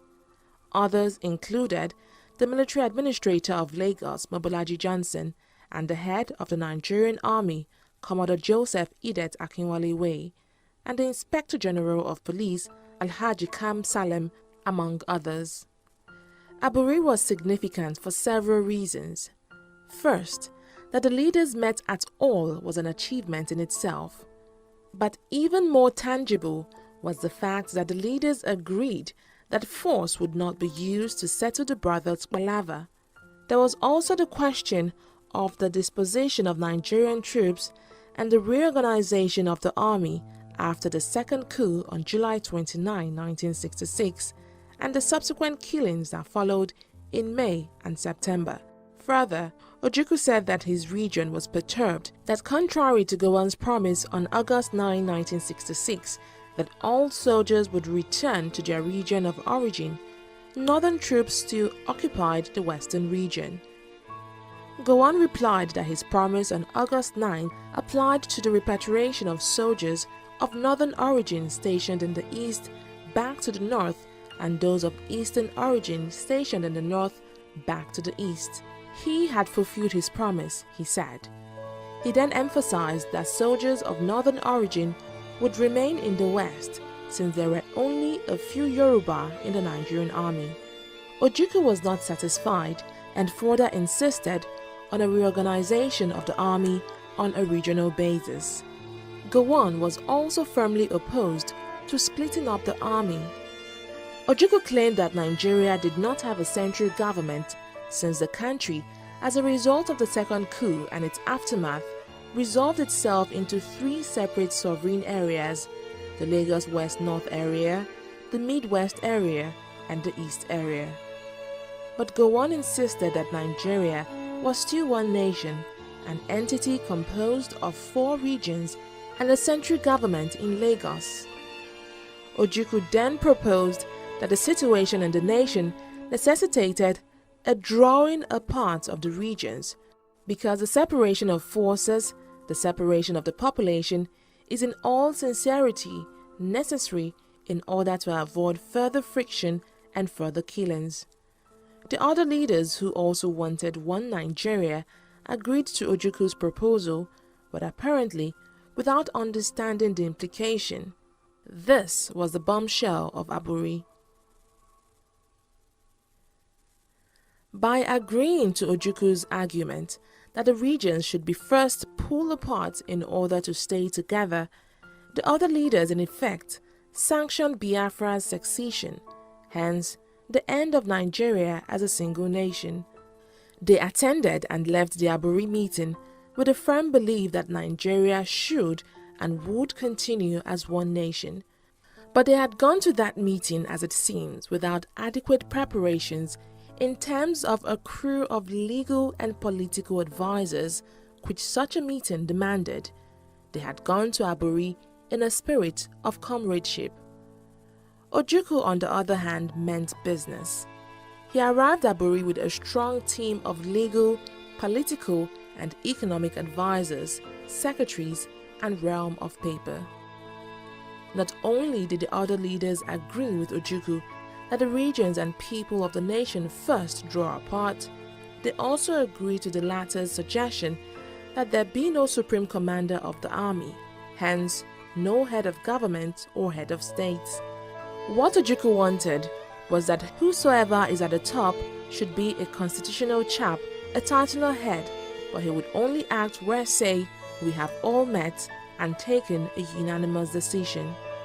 Since the unanimous decision of all regions was required before he could act in all matters which affected any of the regions or the nations as a whole, the commander-in-chief and head of government was so only in name. He would still be a titular head. The point of the agreement at Aburi was that each region would be responsible for its own affairs, and that the federal military government would be responsible for matters that affected the entire country. A simple enough concept. Afterwards, the officers toasted their reconciliation and agreement with champagne. The federal government's jubilation was such that on his flight home, Ojukwu asked one of his secretaries whether the federal delegation had fully understood the implication of what had been agreed. However, no one at Aburi other than Ojukwu really understood the constitutional implication of what had been agreed. Ojukwu was obviously delighted with this, hence why he was in such a hurry to implement the decision taken, and why the federal government had to renege on them. Federal permanent secretaries who headed the various ministries of the government as of then, as well as political and legal experts in the country, were appalled at the content of the Aburi Agreement when their leaders returned home. The permanent secretaries met on January 20, 1967 to evaluate the agreement, and they rightly argued that the title of Commander-in-Chief was a subtle way of either abolishing the post of the Supreme Commander or declaring it vacant now that its previous occupant, Major General Agui Ironsi, was dead. They further reported that the proposal that all appointments to top posts in the military, civil service, and the diplomatic corps would be unanimously approved by the Supreme Military Council would tend to paralyze the functions of the Federal Public Service Commission. They also noted that the alliance and loyalty of the regional appointed officers of the federal government would be to regions, meaning in effect that there will be no federal public service. The summary of their report was that the Aburi Agreement summed up to a confederation. The leaders themselves were shocked. The shocking revelation of the meeting of the Aburi Agreement overshadowed some of the important decisions the leaders agreed to at Aburi in their search for peace and for a new basis of a stable federal union, or at least a national unity.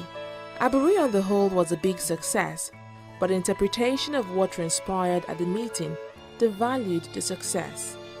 Ironically, to implement the decisions agreed on at Aburi was necessary. Ojukwu set March 13, 1967 as a deadline for unilateral implementation of Aburi. Gowon, on the other hand, restated that the constitutional changes the East proposed would not work because such changes would result in the end of Nigeria as a single nation. Gowon had given too much away in Aburi that would have led to the destruction of the country. He legalized total regionalism, which would make the center very weak, and a weak center would eventually lead to confederation and total disintegration of the country. While the Federal Permanent Secretaries were evaluating the document to which their leaders were signatories, Ojukwu and the East had grown tougher with their demands. On their own, the other military leaders on March 17, 1967, issued a significant policy, Decree No. 8, which conferred far more powers on regional governments than before. This was deliberately done in the hope that a new and greater degree of decentralization would placate the East so that it would not succeed and a potentially consequent brutal war would be avoided. This Decree No. 8 ignored the report of the permanent secretaries but did not fully concur with Ojukwu's demands. It also decentralized the government to such an extent that the regions were virtually autonomous units, in each of which each regional governor had executive powers.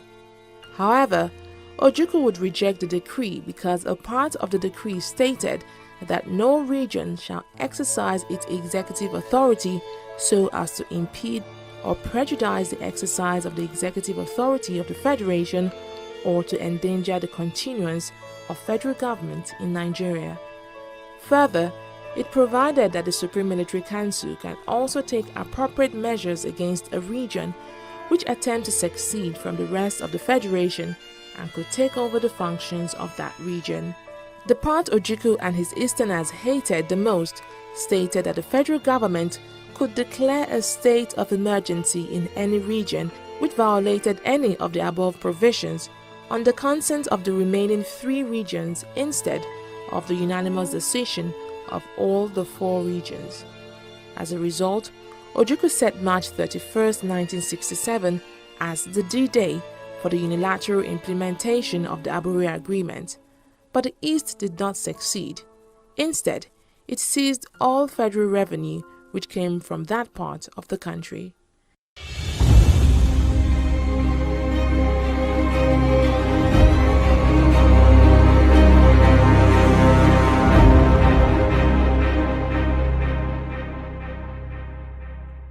In the meantime, the Yoruba people were dissatisfied with the presence of troops of northern origin who occupied the western region, and the decision to recruit Yoruba people into the army did little to ease those feelings. So, the Yoruba through Chief Obafemi Awolowo proposed that should the East succeed, the West would feel free to follow suit. The federal government was caught pants down, while Ojukwu and his cohort in the East popped champagne. While the federal government was still trying to steady itself from these revelations, the northern leaders made an astonishing suggestion: the creation of more states. The nation was stunned. The question of the creation of more states, particularly in the north, had been a perennial issue which northern politicians had always resisted, and southerners had accused the north of trying to dominate Nigeria forever. They also believed that the Nigerian crisis would be over if the North accepts that power can be shared. Breaking up the North into more states, which was what the East and other parts of the nation wanted, would provide the answer. The Northern decision was a pleasant surprise to most of the nation, particularly the minority people of the North, that is the Middle Belt areas and those of the Cross River or Goja River area, which the secessionists would later claim as part of their government. Because of this, Ojukwu did not agree to the Northern Declaration for the creation of more states.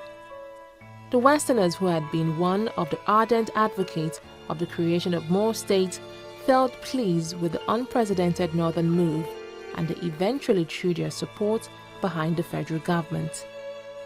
Now energized, the federal government was ready for a showdown with authorities in the East, as the authorities in the Eastern region executed some acts which provoked the federal government.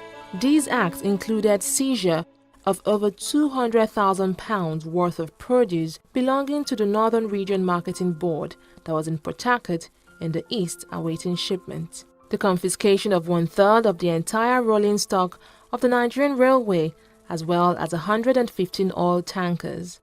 Other acts include the seizure, also at Port Harcourt, of a Nigerian Airway DC-3 aircraft which had left Ikeja Airport earlier on the same day on April 5, 1967. A week later, 3 Igbo gunmen in civilian clothing hijacked another plane belonging to the Nigerian Airways, which was flying from Benin in the Midwest region to Lagos. The federal government immediately halted all further flights to the eastern region. Terrorist activities in Lagos and other parts of the country heightened tension. Before long, the economic sanctions against the East were beginning to bite as a result of an economic blockade of the East in the early May 1967. A few days later, on May 26, 1967, Ojukwu addressed the East's Consultative Assembly, consisting of some 300 delegates from all provinces in the East. He declared, and I quote, "There is no power in this country or in all Black Africa that would be able to subdue us by force."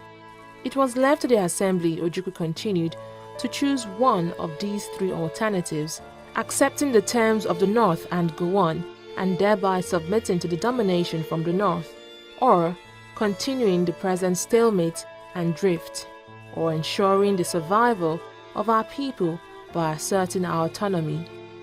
The assembly got the message. For whatever it was worth, it gave Ojukwu the powers and urged him to declare at an early practicable date for Eastern Nigeria as a free, sovereign and independent state by the name and title of the Republic of Biafra. The authorities in Lagos had anticipated the move and had prepared for it. On May 27, 1967, Gowon declared a state of emergency for the entire nation and announced that he had assumed full powers for the short period necessary to carry out the measures which are now urgently required. Decree number 8, which was promulgated deliberately to appease the East, was nullified. Gowon also announced that Nigeria was divided into more states, 12 in all. Nigerians were jubilant as the minorities felt secure and out of domination by the majority peoples within the former regions. The northern region was broken into 6 states: Northwestern, North Central, Northeastern, Benue Plateau, Kano, and Kwara, thereby cracking its monolithic posture. The East was broken into 3, the Igbo people having their own state East Central, and the non-Igbo minority people in the East 2 of their own states Rivers and Cross River. The Midwest remained as it was. Some part of the Western region was carved out and merged with the Federal Territory of Lagos to form Lagos State. What remained of the Western region became the Western States. The creation of more states in the country pushed the East Central State, the Igbo heartland, into an interior pocket, cut off from the coastal oil reserves and its 2 seaports of Port Harcourt and Calabar. Thus, the lack of seaport for the East Central State was not unique. For the secessionists, the creation of more states was a bombshell, a political reality which they refused to accept or even believe. They began to speed up the withdrawal of the eastern region, which would include, according to them, the 2 new states of Rivers and Cross River. On May 30, 1967, Ojukwu proclaimed that, quote, "The territory and region known as Eastern Nigeria, together with her continental shelves and territorial water, shall henceforth be an independent sovereign state of the name and title, the Republic of Biafra." The new flag was hoisted in public buildings in the east, and the police and army appeared in different uniforms. a national anthem which sounded like Sibelius Finlandia and which Dr. Nnamdi Azikiwe later claimed was plagiarized from his poem Ode to Onitsha, was broadcast. While nothing particularly dramatic happened for the next 30 days, the atmosphere was tense. Though the federal government had her own share of the blames, especially its tardiness after Aburi, she did everything possible to prevent the Nigerian balloon from bursting and to appease the East, to the extent that many Nigerians were doubting whether the federal government was a sick dog that could neither bark nor bite. Nigeria's political instability had now been pushed to its limit. On July 6, 1967, the federal government mounted what she initially termed a police action to arrest the succession. Subsequent events soon showed that it was not a mere police action. It was much more serious than that, particularly with the rebel capture of the Midwest region with another Igbo-engineered plot in the small Bene garrison on August 9, 1967. The assault on the Midwest had been a miscalculation, which led to the Midwest boomerang when the federal military government mounted a counter-offensive with Lieutenant Colonel Murtala Mohammed at the forefront. The succession was now such that it could not be stopped by just a police action, and the result was a 30-month cruel civil war in which over 1 million innocent civilian lives were lost, equipment worth billions of dollars wasted, and thousands of stalwart soldiers on both sides dead. In the end, Biafra surrendered unconditionally, pledged their allegiance to Nigeria, and the civil war officially ended on January 15, 1970. And I would like, therefore, to take this opportunity to say that I, Major General Philip Effiong, officer administering the government of the Republic of Biafra, now wish to make the following declaration. That we affirm we are loyal Nigerian citizens and accept the authority of the Federal Military Government of Nigeria. That we accept the existing administrative and political structure of the Federation of Nigeria. That any future constitutional arrangement will be worked out by representatives of the people of Nigeria. That the Republic of Biafra hereby ceases to exist.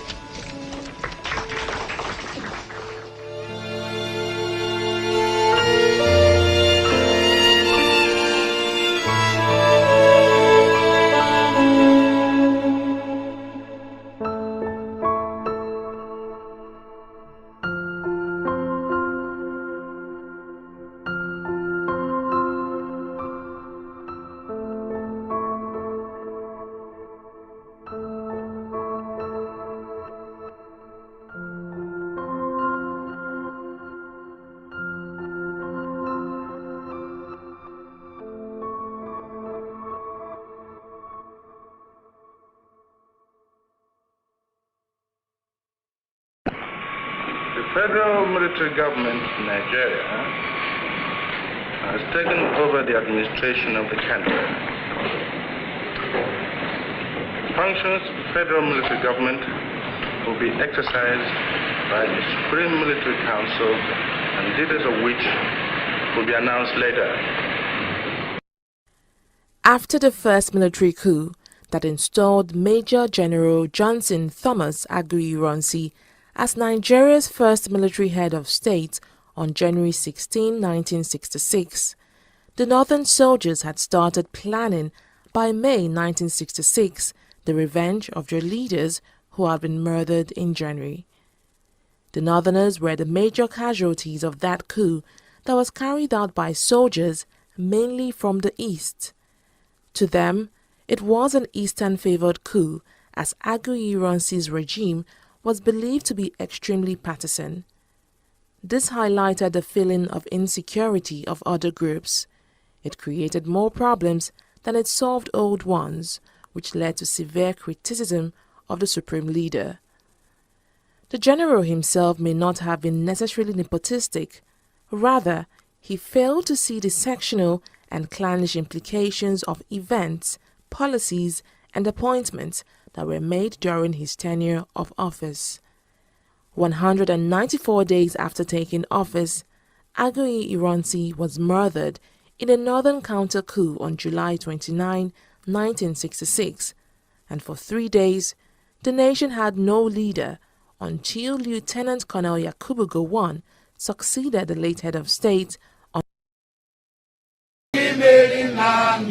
Nandi win the war. Python dance one, Python dance two. Now Python dance three. Unapoli made Nandi. Nandi win the war. Python dance one, Python dance two. Now Python dance three. Unapoli made Nandi. Nandi win the war. Python dance one, Python dance two. Now Python dance three.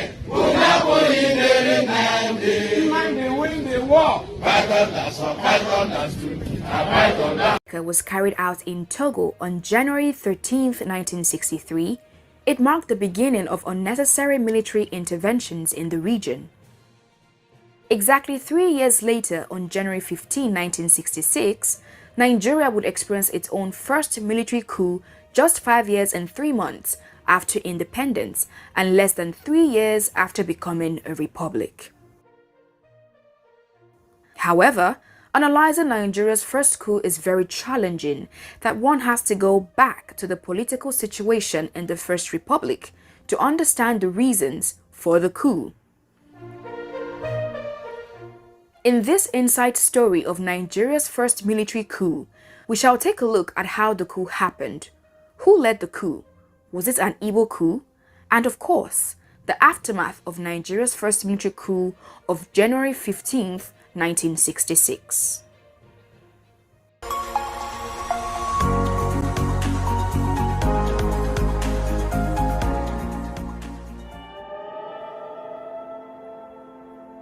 A few years after the British had taken over the territory that later came to be referred to as Nigeria, Lord Frederick Lugard, the then governor of the Northern Nigeria Protectorate, signed a document consolidating the two protectorates, that is, the southern and northern provinces, thereby creating the colony and protectorate of Nigeria on January 1st, 1914.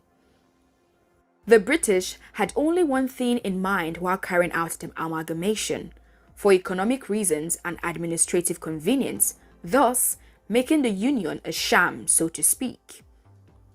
With the foundation laid, Nigeria continued to grow and develop with agitations by Nigerian nationalists for an independent state.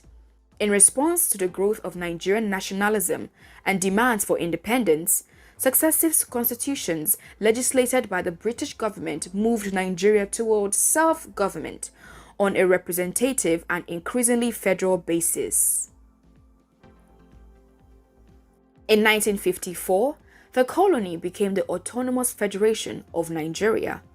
By the middle of the 20th century, the great wave of independence was sweeping across Africa. Thus, 46 years after the amalgamation, Nigeria became an independent state on October 1st, 1960. When Nigeria gained its independence in 1960, the whole country was agog with celebration. Little did it know that 6 years down the line, a bloody coup would take place, followed by a counter-coup and even a civil war that would claim the lives of thousands of people. The British Empire had earlier claimed rulership over Nigeria, forming the Southern and Northern Nigeria Protectorates. This was cemented by the amalgamation of the two protectorates in 1914 by Lord Frederick Lugard. The British Empire would go on to rule Nigeria for almost 60 years before the motion for independence would be initiated. In 1958, the British had agreed to yield to the demands of independence. After being under British rule since 1862, Nigeria gained its independence almost 100 years later in 1960. Those who played a key role in achieving this great feat included Benjamin Nnamdi Azikiwe, Amadu Bello, Obafemi Awolowo, Abubakar Tafawa Balewa, Fumilayo Ransome Kuti, amongst others. In 1963, Nigeria became a federal republic with Nnamdi Azikiwe becoming its first president. As of 1963, Nigeria was a diverse country with so many ethnic groups. It was not a surprise that at some point, certain groups began to feel marginalized and cried out for proper representation in the corridors of power. With its high population mass and larger geographical allocation compared to other regions in Nigeria, the North seemed to have dominated the government from the very beginning, having won 134 out of 312 seats in the first parliament under the Northern People's Congress (NPC). The Igbo-dominated National Council of Nigerian Citizens (NCNC) party had followed behind, garnering 89 seats in the parliament, while the Action Group AG, which represented mostly the Yoruba people, got only 73 seats. Within the period, agitations began to arise about the unequal distribution of power across the federation, backed up by allegations of corruption, anarchy, and rigged elections. The 1964 elections came up just after the leader of the Western region, Chief Obafemi Awolowo, was tried and imprisoned for treasonable felony, conspiracy, and possession of firearms. To the disappointment of many Westerners, Chief Samuel Ladoke Akintola won the October 1965 Western regional elections amidst political violence and rigging. Chief Akintola was considered to be a puppet and a willing tool in the hands of the Northerners. This ushered in the beginning of violence and misgivings in the political system as the results were said to have been vigorously rigged. Chief Akintola was from the Nigerian National Democratic Party (NNDP), which many considered to be in close relations with the MPC, and this insinuated that the Northerners were now in charge of the Western region. Refusing to accept this electoral verdict, many of the political thugs in the Western region resorted to violence in varying degrees, including arson, protest, and murder. The situation came to be known as Operation Weti. The political situation in the West has been described to be one of the triggers for Nigeria's first military coup, which was led by Majors Emmanuel Arinze Ifeajuna in the south and Patrick Chukwuma Kaduna Nziogu in the north. By August 1965, the plan for the coup was formed, and the recruitment of officers who shared the plotters' ideology commenced. Now, let us take a look at the main players of the January coup.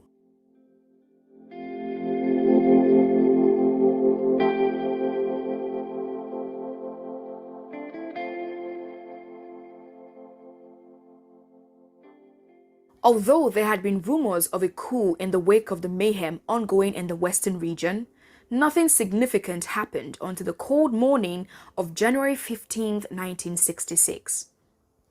Those who actively carried out Nigeria's first military coup include Emmanuel Ifeajuna, Kaduna Nziogu, Adewale Ademoyega, Timothy Onwatuegu, Chris Anuforo, Don Okafor, Humphrey Chukwuka, Emmanuel Nwobosi, Ganiyu Adeleke, John Atom Pera, Fola Oyewole, and Ben Bulie.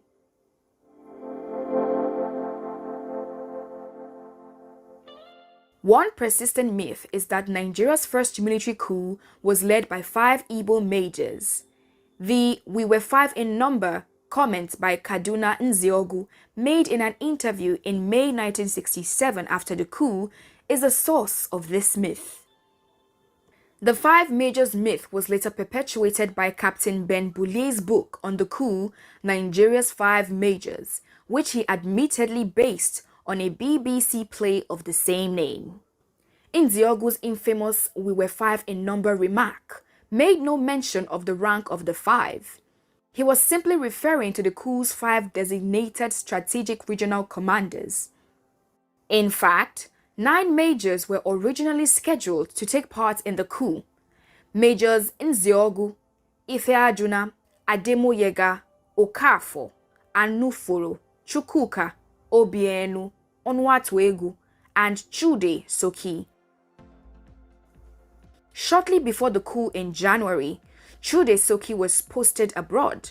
Obienu failed to show up on the day of the coup, leaving 7 majors as participants. When it came to the coup's execution, the majors designated 5 officers as regional commanders. There were Nziogu and Onwatuegu in the north, and 3 more in the south, which made up Nziogu's "We were 5" comment. In the south, the head of the Lagos operations was Major Emmanuel Ifeajuna. That makes 3 majors so far. The squad that assassinated Chief Samuel Ladoke Akintola in Ibadan was led by Captain Emmanuel Nwobosi.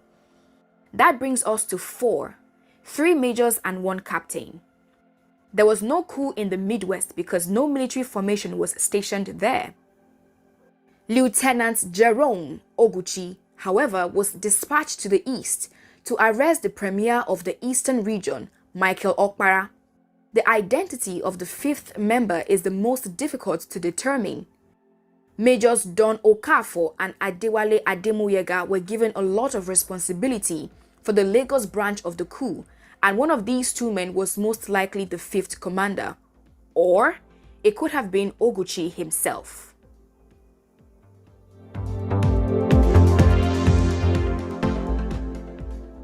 There appears to have been some debate among the majors about whether or not to kill the target personalities. There was disagreement as some wanted all targets to be shot without exception, while others insisted on no blood being shed. However, they could not agree on whether some people should be killed or not. This issue was therefore left to the judgment of the officers. As a result, this decision proved unwise. It appears extraordinary that for such a sensitive operation, such as whether or not to take or save lives, such a major decision was left to the discretion of individual soldiers. Without strict predetermined parameters, such an operation would inevitably result in random executions, giving rise to the appearance of tribal killings. Some characters in the plot maintained a consistent approach. Majors Anuforo and Nziogu appeared to be among those who made predetermined decisions to kill their targets, while Lieutenant Oguchi appears to be among those who did not wish to harm their targets. Major Onwatuegu and Captain Nwobosi were inconsistent in their approach. That is the next part of our discussion.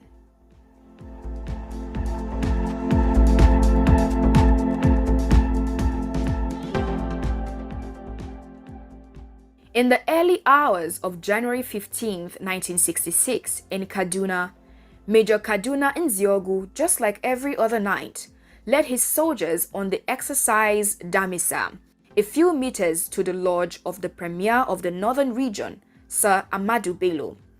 The true aim of the exercise was to indeed carry out what would become Nigeria's first military coup. When they got close to the Premier's lodge, Nziogu then made the true purpose of the exercise clear to the soldiers. They were to eliminate the Premier. They then broke into the lodge by firing at it, but Bello could not be found. Enraged, Major Nziogu searched for the Premier frantically until he eventually found him among his wives and cries of little children. Without thinking twice, he shot him dead.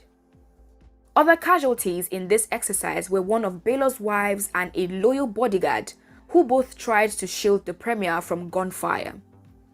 In Lagos, Majors Emmanuel Ifeajuna, Humphrey Chukwuka, Don Okafor, and Ademoyega ran the show. Ifeajuna led the group of soldiers to Prime Minister Tafawa Balewa's house, where he was arrested.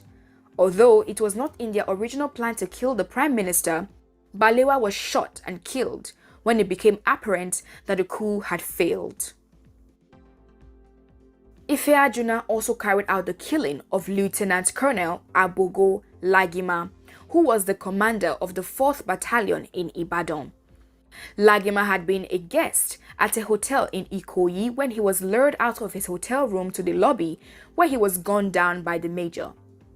Lieutenant Colonel David Ejo, the commanding officer of a battalion in Enugu, had also been a guest at the party and a target for the coup plotters that night as well.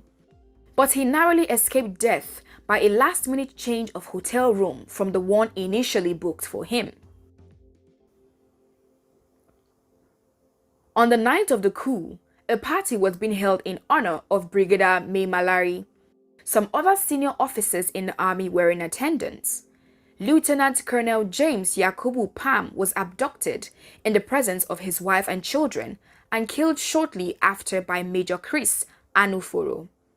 Major Anuforo was also responsible for the deaths of Lieutenant Colonel Arthur Chinyelu Unegbe, Colonel Kerr Mohammed, and Minister of Finance Chief Festus Okotie Ebo. The Premier of the Western Region, Chief Samuel Ladoke Akintola, had heard rumors of the coup before the day and tried to warn Sir Amadu Bello, but to no avail. He was at his home in Ibadan when the wife of his deputy, Chief Fani Kayode, who had already been arrested, called Akintola to warn him of the impending danger. Not long after, a group of soldiers led by Captain Emmanuel Nwobosi arrived at the Premier's lodge. Immediately, Chief Akintola opened fire and defended himself. He was eventually killed by Captain Nwobosi and his men. By the time the coup plotters stopped firing, only one of the army's high command was alive and well, Major General Johnson Umunnakwe Thomas Aguiyi-Ironsi. Ifeajuna's failure to eliminate General Aguiyi-Ironsi was a fatal blow to the coup. Ironsi and other senior officers had been at the party organized by Brigadier Mai Malari to show off his new teenage bride. After the party, by a fortuitous turn of events, Ironsi went on to attend another party while other officers returned to their homes and lodges. When Major Don Okafor and his team of mutineers reached Ironsi's home, he was nowhere to be found. Hours later, the GOC came home only to be informed of the ongoing plot to overthrow the government. He had been contacted by Elizabeth Pam and from the residence of the Prime Minister. Ironsi subdued the coup and became the only senior officer on the death list who survived the onslaught. When Nziogu discovered that the South had not been completely taken over by Ifeajuna, he made a radio broadcast declaring a state of martial law over the northern region of the country. By the end of the coup, about 22 lives had been brutally claimed. The civilians who had been killed included Prime Minister Abubakar Tafawa Balewa, Premiers Amadu Bello and Samuel Ladoke Akintola, Finance Minister Festus Okotie Ebo, Ahmed Ben Musa. This was Amadu Bello's Senior Assistant Secretary for Security. Hafsatu Bello, Latifat Ademulegun, the pregnant wife of Brigadier Samuel Ademulegun, who was shot in bed with her husband, Zarumi, Amadu Bello's bodyguard, and Ahmed Pategi, the Premier's driver. Military and police personnel include Brigadiers Samuel Ademulegun and Zakaria Mai Malari, Colonels Ralph Shodeinde and Kerr Mohammed, Lieutenant Colonels Abogo Lagima, James Yakubu Pam and Arthur Chinyelu Unegbe, Sergeant Daramola Oyegoke, Lance Corporal Musa Nimzo, Police Constables Yohana Garkawa, Akpan Anduka, Hagai Lai and Philip Lewande. The president, Nnamdi Azikiwe, was abroad on medical leave at the time of the coup. Nwafor Orizu, the acting president, while Azikiwe was away, was also spared in the onslaught. Shortly after the coup failed, the Rum cabinet of Tafawa Balewa tried to choose an acting prime minister in the person of Zana Bukar Dibkarima, but Orizu did not give any approval. However, after a meeting with Ironsi, Orizu announced at 11 p.m. on January 16, 1966, that the cabinet had handed over the reins of affairs to the military. The next day, Monday, January 17, 1966, General Aguiyi-Ironsi officially took over the leadership of the country. He established a Supreme Military Council and thus began the first military regime in Nigeria. Nzeogwu also surrendered after negotiations with Ironsi after the latter had sent some delegates on a peace talk to Nzeogwu to elicit willful surrender. After agreeing with Ironsi's conditions, Nzeogwu surrendered and handed over the northern region 3 days after the coup before he was arrested and detained contrary to the initial agreement. Other co-conspirators of the coup were also arrested, but they never appeared before a military tribunal for 6 months, and this singular act, considered unjust by the northern section of the Nigerian army, would pave the way for more devastating events.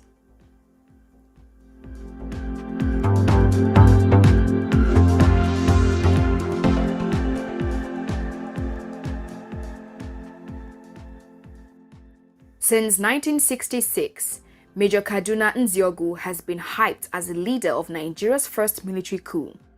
This has been widely assumed as a result of Nzeogwu's visible role during and after the coup.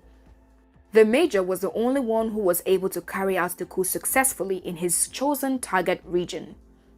Following his coup victory, he delivered his infamous speech over the radio. As a result, the false belief that he was the coup leader circulated. Nzeogwu was not the leader of Nigeria's first military coup on January 15, 1966. As a matter of fact, he was not brought into the conspiracy until the coup plot reached the logistical stage.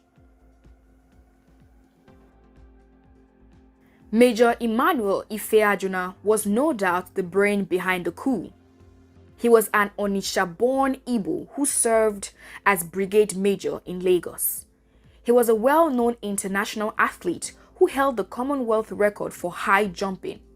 He also attended the University of Ibadan. Ifeajuna later wrote a manuscript outlining his reasoning for believing a military coup was necessary. This manuscript was never published. When Ifeajuna realized Ironsi was rounding up those who had participated in the coup, he disguised as a woman and fled to Ghana.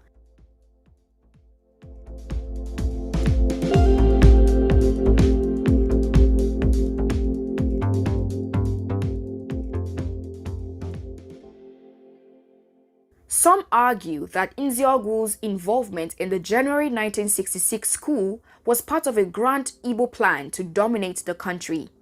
This argument ignores the fact that Nzeogwu was an Igbo only in name. Major Nzeogwu was born in Kaduna, the capital of the northern region, to Igbo immigrant parents from Okpanam, present-day Delta State, then in the Midwest region of Nigeria, as of the time of the coup. His family and military colleagues refer to him as Kaduna because of their attachment to the city of Nzeogwu's birth. Kaduna Nzeogwu wore Northern Mufti when he wasn't in his army uniform and frequently referred to himself as a Northerner. Nzeogwu spoke Hausa, the lingua franca of the northern region, like a local. In fact, Nzeogwu's command of the Hausa language was superior and better than his command of the Igbo language. So, what possessed a moralistic young man like Nzeogwu to assassinate the nation's most powerful northern politician in the dead of night? Nzeogwu's logic is chilling in its simplicity. To get rid of corrupt ministers, political parties, trade unions, and the entire clumsy apparatus of the federal system. What is certain is that Nzeogwu harbored anti-government sentiments for several years before January 1966. Colonel Ralph Shodeinde, Nzeogwu's boss at the Nigerian Military Training College, had previously reported the major to Army headquarters for allegedly disseminating anti-government messages to junior officers. According to Shodeinde's report, Nzeogwu was attempting to poison the minds of these junior officers against the government. Even though the coup had been largely termed an Igbo coup, it was foiled by Igbo officers. Interestingly, those who foiled the coup were Igbo senior officers: Major General Johnson Aguiyi-Ironsi, Emeka Ojukwu, Conrad Chukwu Jimje, Dibia Nwawo, Alexander Atta Madiebo, and Major Afonso Keshi. As Brigade Major, Keshi informed Madibo of the coup. Madibo moved over to the brigade headquarters where Nziogu had taken over Ademulegun's seat and worked on Nziogu. Ojukwu, commanding officer 5th Battalion, stood his ground strategically and all worked with Ironsi to end the coup. Although he may have wanted to end the MPC government, Ojukwu was not willing to work with the majors. He was at the parade ground when a telegram arrived informing him of the coup. Before he dared to tell his men, Ojukwu disarmed them, locked the armory, and sent the armory keys to a relative in Kano for safekeeping. Ojukwu informed his friend Kano's emir, Alhaji Ado Bayero, of the event, and the two men rode in the same car through Kano's streets, making a radio appeal for calm in coordinated acts of solidarity. Bayero was then taken to the battalion for protection by Ojukwu. He also received orders from one brigade in Kaduna, allegedly from Brigadier Ademulegun, but he wasn't fooled and ignored the orders. When Nziogu came out and later asked Ojukwu to release funds to pay his soldiers, Ojukwu refused. Captain Ude, one of Nziogu's aides, was dispatched to Kano, but was arrested on Ojukwu's orders when he arrived.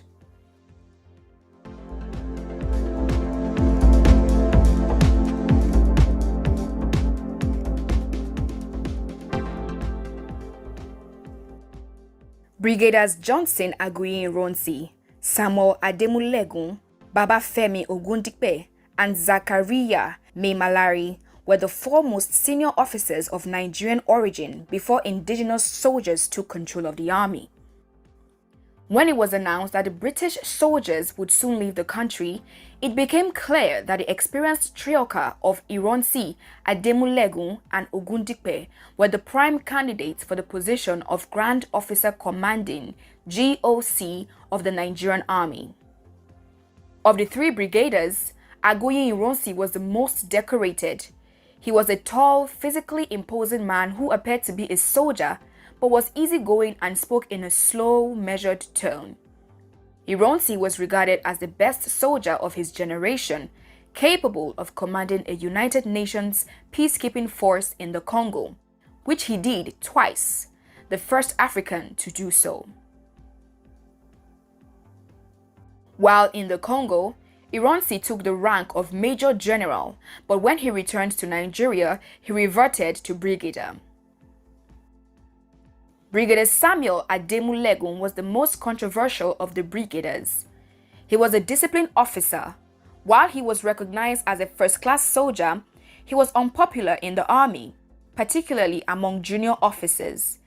His open friendship with Sir Ahmadu Bello, the Saduna of Sokoto, earned him few military friends, and accepting a horse as a gift from the Saduna irritated many junior officers who ignored the fact that Ademulegun was not in a position to refuse gifts from the country's most powerful politician.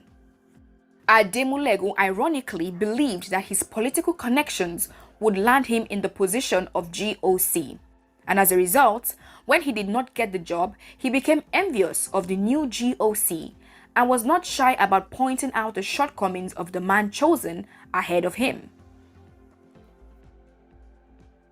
Brigadier Zachariah Maimalari was a notoriously ferocious disciplinarian who would not tolerate insubordination. He demanded unqualified discipline from all his juniors. He was well liked in the army and was expected to become a future GOC. Major General Welby Everard, the departing British GOC, in recommending his successor, stated that Maimalari was younger, more junior to the others, and militarily immature. To Everard, Maimalari was never a serious consideration. Brigadier Babafemi Ogundipe had a more reserved personality than Brigaders Ademulegun and Maimalari. Unlike Ademulegun, he was well liked and respected within the army, both as a senior officer and as a man. He was also conspicuously unpolitical. Ogundipe was regarded by Everard as a very capable and efficient officer. The British GOC then recommended Brigadier Ogundipe as his successor, but it was without success. The Sir Tafawa Balewa-led federal government ignored the advice of its departing British GOC and gave the top job to Aguiyi Ironsi.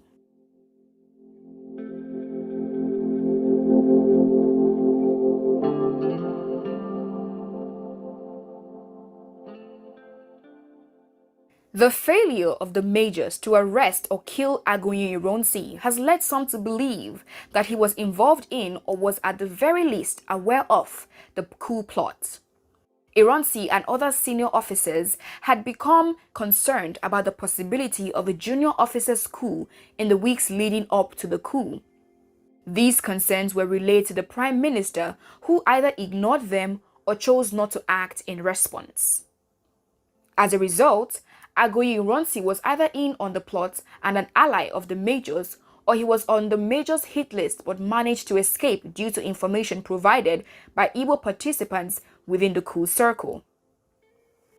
However, Nziogo's interview in May 1967 may shed some truth.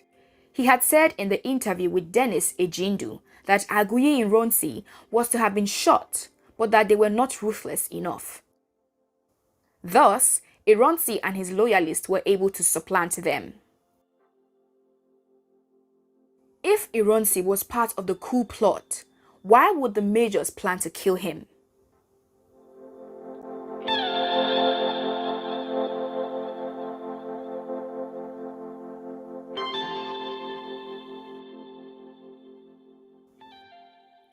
Ironsi's survival in January was due to luck rather than the knowledge of the coup plot. His survival was also in part to the major's tactical mistake in arresting or killing other senior officers before getting to Ironsi. He had been tipped off that something unusual was happening via a phone call from Elizabeth Palm, James Palm's wife, in the early stages of the coup. The uproar caused by the assassination of other officers alerted Ironsi to the coup, and he was able to rally troops who assisted him in putting down the coup. After the coup was put down, Ironsi met with the surviving members of Tafawa Balewa's federal cabinet, who reportedly handed over the reins of government to Ironsi, who then suspended several parts of the constitution. The new head of state then went on to ban all political parties and formed a new military government with a Supreme Military Council consisting of the following: Major General Johnson Aguiyi Ironsi himself as the Supreme Commander, Nigerian Armed Forces and Head of State; Brigadier Babafemi Ogundipe, Chief of Staff, Nigerian Defense Forces; Commodore Joseph Edet Akinwale Way, Commanding Officer, Nigerian Navy; Lieutenant Colonel Yakubu Gowon, Chief of Staff, Nigerian Army; Lieutenant Colonel George Kurubo, Commanding Officer, Nigerian Air Force; Lieutenant Colonel Chukwuemeka Ojukwu, Military Governor, Eastern Region; Lieutenant Colonel Hassan Usman Katsina, Military Governor, Northern Region; Lieutenant Colonel David Ejo, Military Governor, Midwest Region; and Lieutenant Colonel Francis Adekunle Fajuyi, Military Governor, Western Region.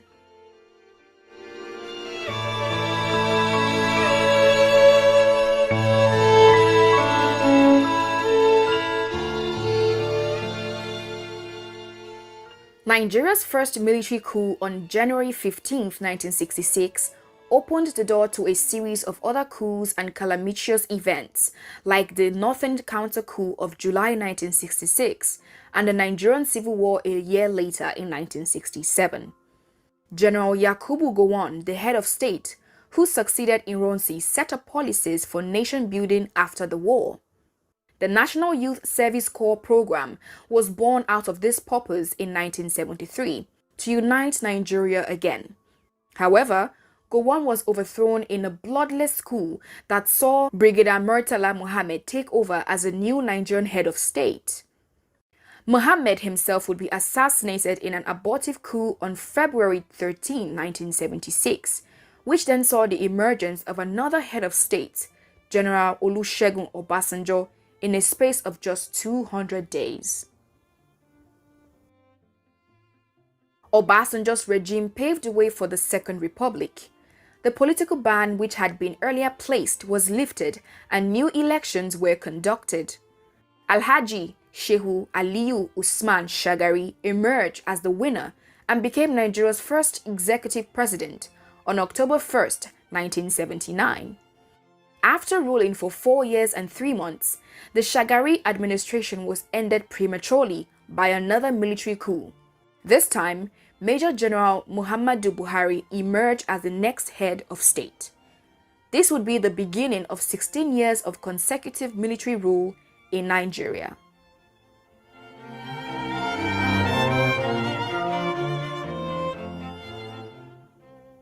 The Buhari regime would only last for less than 2 years before another coup would overthrow his government. It was a palace coup that saw the emergence of General Ibrahim Babangida. Babangida's coup was the 6th one in Nigeria in just 25 years of independence.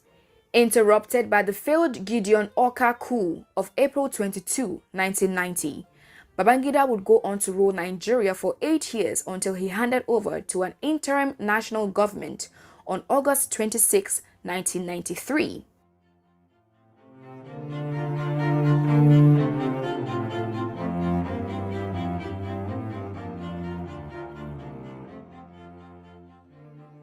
With the initial promise to return to civilian rule in 1993, the famous June 12 elections were held. Purported to be the fairest elections Nigeria has ever witnessed since independence, businessman Moshood Kashimawo Olawale Abiola was proclaimed by some civil rights group as the winner. The results were, however, annulled by Babangida 11 days later on June 23, 1993, which led to riots and killings in the western part of the country. Under immense pressure from both the military and Nigerians, Babangida reluctantly handed over to Chief Ernest Shonekan as head of the interim national government. Shonekan was to rule until the next elections that were slated for February 1994.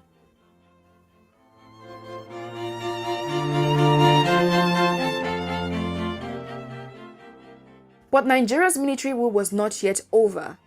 On November 17, 1993, General Sani Abacha forced Shonekan to resign and took over as Nigeria's new head of state and commander-in-chief of the armed forces. You can check out the full story on how Abacha forced Shonekan to resign in our next video.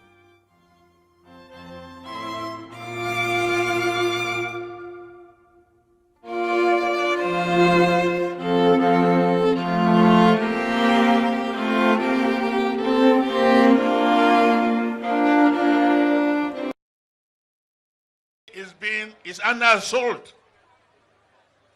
There is an attempt at ethnic cleansing in this state and, of course, in all the riverine states of Nigeria. We must resist it. We must stop it. Every one of us must rise up. The armed forces are state affairs. We are discussing the Fulani question in Nigeria. And the Fulani question is also the Nigerian question. I could remember discussing the Igbo question.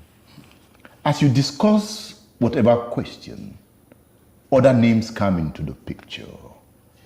Looking at the Fulani question again. Yes. It's like it is a warrior tribe. Yes. A tribe always on the mission of conquest. Yes. It's not just the Nigerian problem as we talk. No. There's also the Fulani problem in Mali. In Mali. It's raising its head in Burkina Faso. Burkina Faso. In Cameroon. In Cameroon. There's this conflict. In Senegal. Have we really sat down? In Central African Republic. Have we sat down to say, let's work out a comprehensive framework to solve the Fulani problem? Beyond the issues of emotion. Yes, I know. Well, you're right. And I will also agree with you that we should look at them beyond emotion. The Fulani as a people may have come from the union between the Berbers and some remnants of down south of the Sudan, that area and so on, intermarriages and so on and so forth. But the truth of their history is that they never, ever built even a village. They are just a wandering people. They are just like the gypsies of Europe. That's who they are. They are gypsies. They are what Cyprian Ekwensi called Sokugo. In the noble burning grass. Yes, the Sokugos. And because they are stateless, they are townless, they are villageless, they've always roamed about in the bushes and so on and so forth. So let's give them citizenship of states. Yeah, but the way they grew, the way they emerged, in fact, giving them a state is anathema to what they consider to be their culture. They grew up with animals. Culture is not constant. I know that is the majority of them have resisted change because we're not giving them education. No, there were some of them who were educated, who had opportunities in the countries where they were, but they deliberately, those who emerged and they were educated, preferred having their majority still being underdogs so that they could continue to exploit them and use their state, the state of their being, to take advantage of the larger communities which those who have now escaped from these bushes are now settled. I'll tell you what they're doing. I've just cited the case of Jubril Aminu. And Aminu Kano, a Hausa man, fought this something to ground. He was, Aminu Kano, God bless his soul, or said, look, let us rehabilitate these Fulanis. Let's give them a space. Let them be somewhere. But the thing is that those of them that emerged, like Sadarino, like even Danfodio, not only will they not want to allow the larger communities among themselves to settle down, they would rather just be a minority. When they conquer a place, make themselves the emir of the place and allow their own members to still be roaming the forest. Because they were, those who didn't escape this forest life, they were brought up with cows. They think like cows. They, like somebody observed, they lived in the jungle with snakes, with cobras. So their thinking has never gone beyond that animal level. So when you see them carrying guns, when you see them raping and killing people, that is their mentality, that is the level of their reasoning, that's the level of their development, of their civilization. But Chief, if this persists in a state where we have intelligence, is it not failure on our part not to have come up with countermeasures to rehabilitate their minds and use their energy for development? We ought to.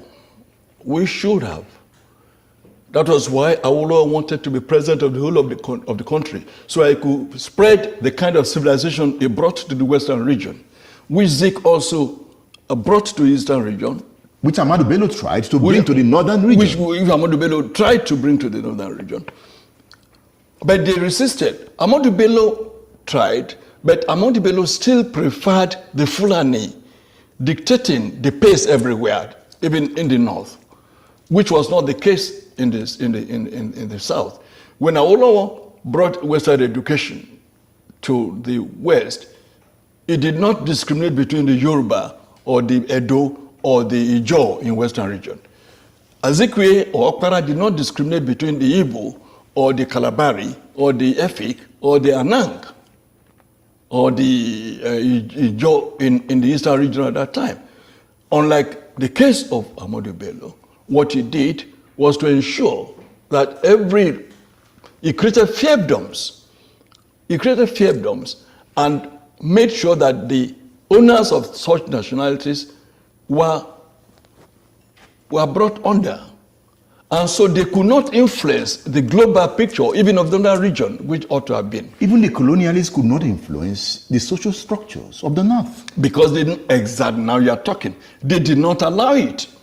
Or the colonialists allowed it. No, because they, to their own advantage. To their because own advantage. the colonialists realized that they could not take an Igbo man for granted. They could not take a Yoruba for granted. They could not take an Ijaw. Nobody's going to lord it over anybody else. My ancestors never did. That is why we remain the only people not to conquer any other piece of territory. And nobody conquered us until the white man came and our temple fell in 1904. Therefore, I want you to paint for me a picture of a Biafra. What type of Biafra do you want?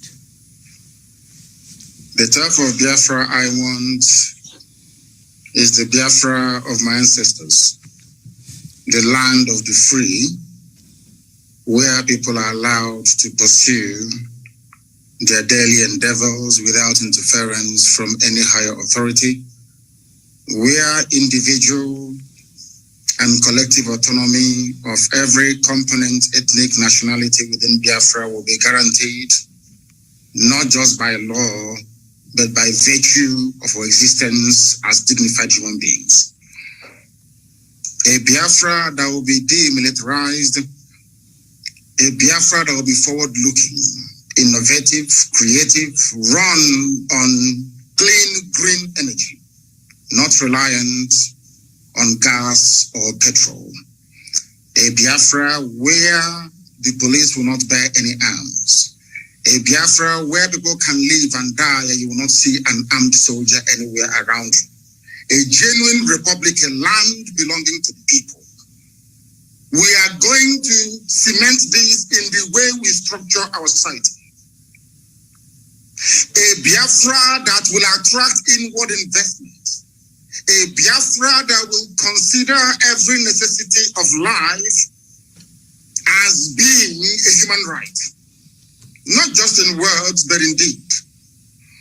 A Biafra where there will be no strife nor rancor. A Biafra where all men and women will be equal, regardless of their religion, their sex, their creed, their orientation. A Biafra that will maintain open borders to every black soul on the face of this very earth. I do admit that geographically, in terms of landmass, we may not be that huge.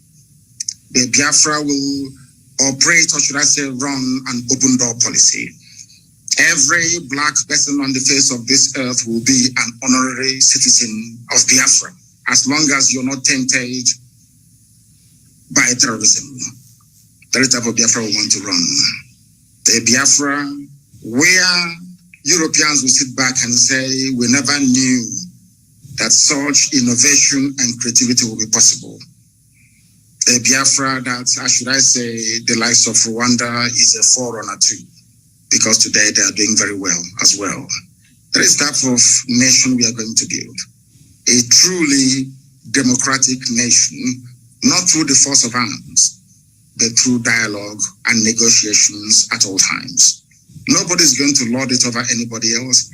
My ancestors never did. That is why we remain the only people not to conquer any other piece of territory, and nobody conquered us until the white man came and our temple fell in 1904. That is the land we're going to go back to. A Biafra of very many nations, a Biafra of autonomous nations within, governing themselves according to their own rules, where nobody will sit at the helm of power and dictate for others what to do. And we are going to accomplish it by the grace of God Almighty in heaven. Now, I know that constant references are being made to Southern Sudan. But I want to let people understand that even after the USA became free from British colonial rule, they also went through a very bitter civil war. And that did not stop them today from becoming preeminent in every sphere of human endeavor.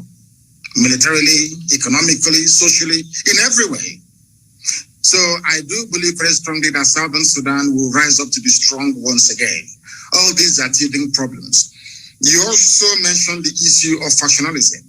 It is when people put the interest of themselves and their controllers well and above that of those that they are serving. That is why I said, and I have said this repeatedly, I will never ever lead Biafra politically. Once Biafra is restored, my job is done. I want to be able to prove to our people what sacrifice means, so that those who will come after us will know how to treat our people with respect and with dignity. The thing about Africa is somebody gets into power and they want to stay there forever and ever, see if there is something in it. The little work that I'm doing for Biafran people is very tiring, very, very stressful. Sometimes I don't even know how these presidents manage to sleep. Maybe they don't love their people that much. If you love your people, you cannot sleep at night. Any president in Africa who is not suffering from high blood pressure, you're not sick. That means you're doing something wrong. You're not doing what you're supposed to do. If you're concerned about your people, then I expect you to be very ill at all times. So that is the type of Biafra that we need. That's the type of Biafra we're going to have. A type of Biafra where the wealth, well-being of Sub-Saharan Africa flows from. And I can assure you we are going to deliver it. We will deliver it. The Pan-Africanism that we talk about is going to start from Biafra, because mind you, I did not say that we're just going to have Biafra and then we shut up all the borders. No. What we want to do is to return to our organic political cultural arrangement. Should Biafrans wake up the next day to say, oh, we want to be the same country with Oduduwa, all well and good. Should Biafrans wake up and say, oh, we want to expand into Amazonia, all well and good. As long as you take the consent of the people with you, this nonsense that the Europeans did in Africa, we want to reverse it. That God Almighty heaven may look down and be very proud to say that at last, I have people who are after my heart, and that's what we intend to do with Biafra. Thank you very much. Thank you very much. Viewers, we seem to have covered most of the areas. It is the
to Simon Ekpa, who is doing a very fantastic job.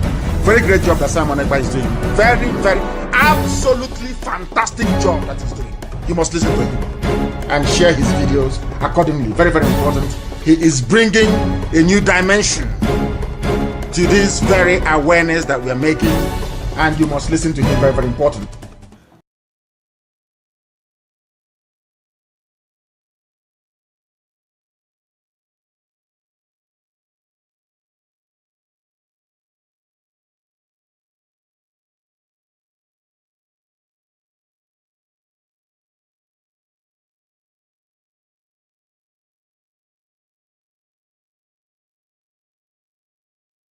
On behalf of Ambassador for Self-Determination, I'd like to welcome you to this gathering, which we're gathered today to support the freedom of Mazi Nnamdi Kanu. So let's watch this video. Putin killed Navalny because Navalny was the one opposition leader in Russia that Putin feared the most. So this is a really tragic day for me, and it should be a tragic day for anybody who cares about democracy. You know, remember, he went back to Russia. He didn't have to go back. He went back for his country because he was a patriot that believed that his country could be different. I put him in the same ranks as the Navalny of Mandela and Valenza and Havel, but with one tragic difference now. Navalny is dead. This particular clip, I was watching that, was a Friday morning when we got the news of Alexei Navalny's death.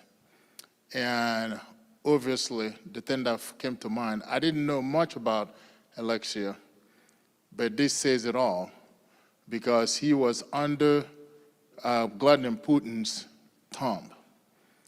First, I started to see the resemblance between his situation and Mazi Kanu's situation. Putin, as the head of state, tried to poison this gentleman, and then he recovered from that.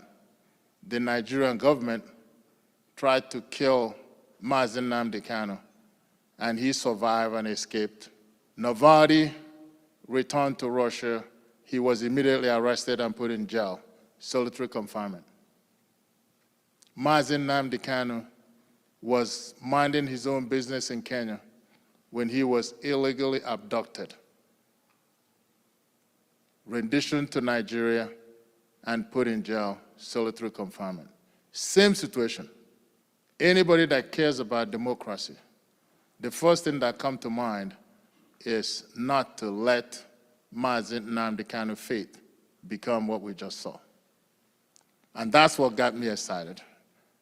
We've been quietly trying to get a coalition of people to actually demand his release, but it's been difficult. But this particular example really made me realize that if anyone has anything that they can contribute towards this man's release, to do it now. Those of you who don't know about Mazi Kanu, I'm going to invite Ben to sort of give us a little glimpse as to who he is and why he's doing what he's doing and why all of us should demand collectively and individually for his immediate and unconditional release. Well, today is a sad day in Nigeria because Mazi Nnamdi Kanu remains in solitary confinement. As of today, he has been in solitary confinement since June of 2021. Like Evans rightfully said, he was kidnapped from Kenya, minding his own business. But the fact is, this was not the first time he was kidnapped. He was first kidnapped in 2015 in Nigeria, and he was locked up for 2 years. And later on, he was released. And then there is a failed assassination of Mazi Nnamdi Kanu in his own home in Abia State. And miraculously, you know, he escaped that very assassination only by God's grace. So he's alive today. But I want everybody to know, any day Mazi Nnamdi Kanu remains in solitary confinement is another day of violation of his fundamental right as a human being, as a father, as a husband, and as a community leader. There is no reason why he should be in prison today, if not for the sake of others. He wasn't fighting for his own, he wasn't fighting for his family, he wasn't fighting in the name of the Kanu community, he was fighting for the interests of all. So I believe there's a video that we're gonna show you so you can get a taste, a glimpse of some of the things that took place that really made Mazi Nnamdi Kanu to come out in public and began to openly call for the freedom of our people. But before then, there's something happened. You're going to see a different Mazi Nnamdi Kanu back in 2013 in Europe. He wasn't campaigning for Biafra. He was not agitating for the freedom of Biafra. He was actually agitating for Nigeria to get better, for the government to take note of the suffering of the masses and do something. Do something so that everybody will benefit. With no mention of Biafra. Until Nigeria failed him, and it was crystal clear that this country is not going anywhere. They're not going to listen. They don't care about their people. Well, if you don't care about Nigerian citizens, I'm going to care about my people. That's when he began to talk about Biafra, to talk about separating from Nigeria, so that every region can develop, at their own pace. So you can make policy and rules that will benefit your people because you know your people. Because there's nothing that holding Nigeria together. It's three nations put together to be one nation, and nothing worked. Nothing ever worked, nothing is working, and it will never work. So I want to show that video while he was in London talking about the situation in Nigeria. The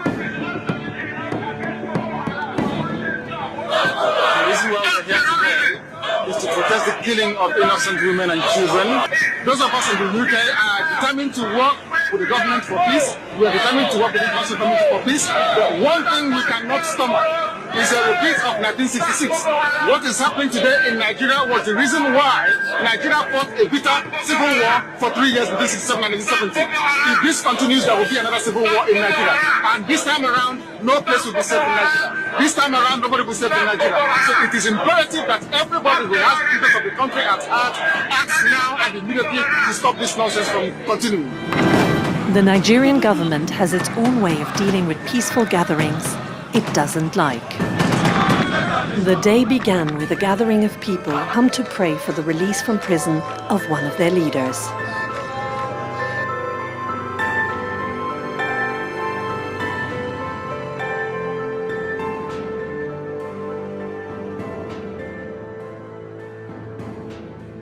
Provide us some evidence that IPOB's a terrorist group. More than 2 years later, still zero.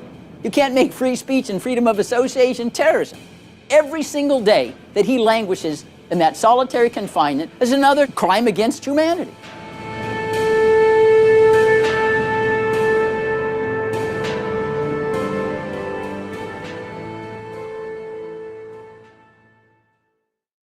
The protest that you saw, where you saw the army shooting people, innocent, unarmed citizens, that took place in 2016.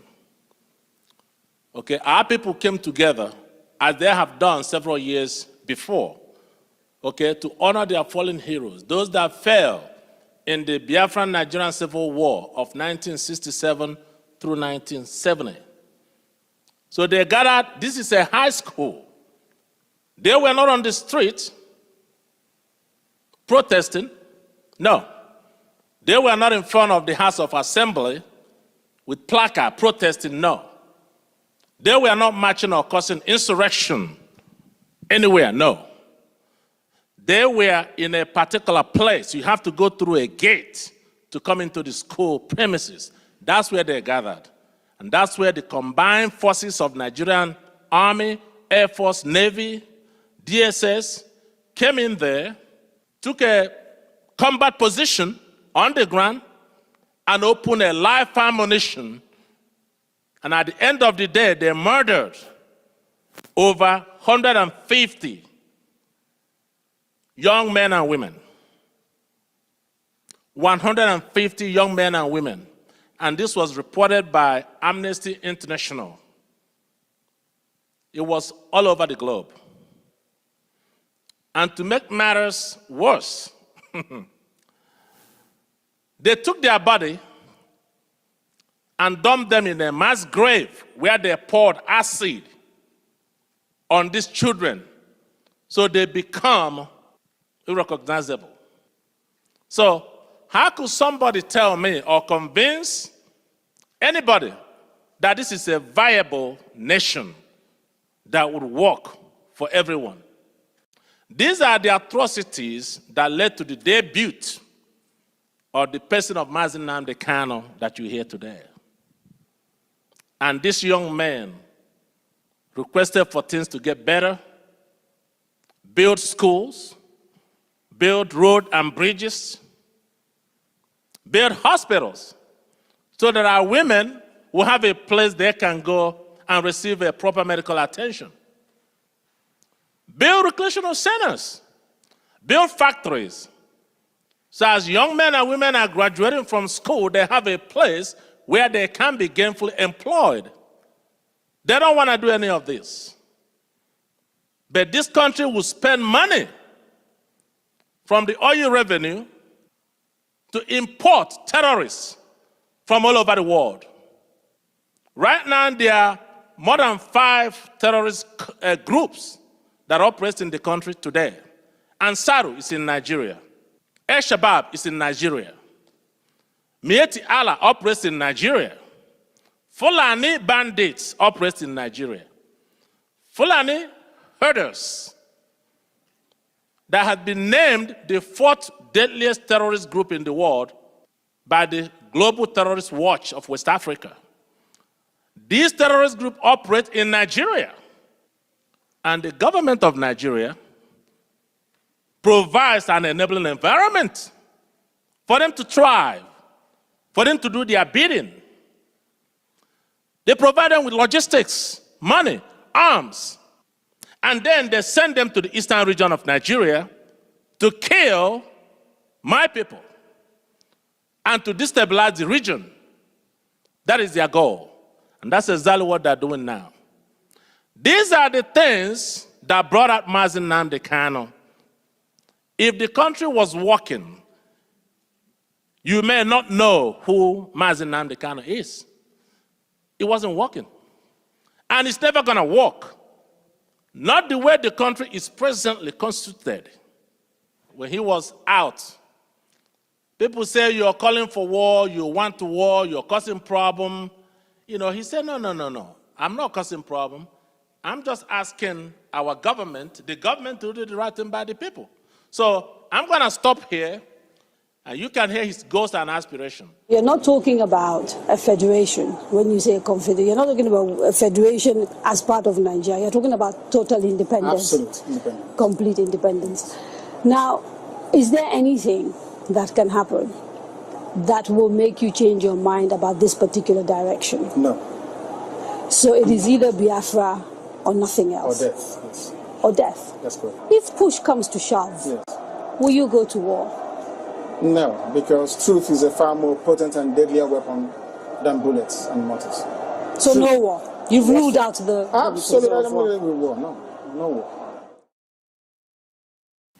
Well, we're going to invite Attorney Jesse to educate us a bit on the legal aspect of the whole thing where we are today. Brother Jess, thank you, brother. There you go. So, I'm a construction lawyer, and the only time I ever get called on to engage any sort of criminal law is if a client's son or daughter gets in trouble in college. But even the ignoramus construction lawyer knows when something's wrong from a criminal standpoint, and there are just so many wrongs involved with these timelines, and I want you to keep in mind 2 things that are fundamental, not just here in the U.S., but worldwide for the most part, according to the UN. One is the right to confer with your counsel, or to at least have contact on a consistent basis with your counsel, even if you're in jail, to have that right and have that privilege. Otherwise, how do you prepare a defense? The second is the concept of a right to a speedy trial, meaning you're not to sit and languish, let alone in solitary confinement, when you are awaiting trial or awaiting the process to deliver whether or not you are guilty or innocent. So that's what sticks out most to me when I look at this timeline, and it's truly remarkable. But going back to to October 2015 when Mr. Kanu was arrested and detained for over a year. You don't see anything about a trial or a finding of guilty there, right? You just see that he was detained for a year with no outcome.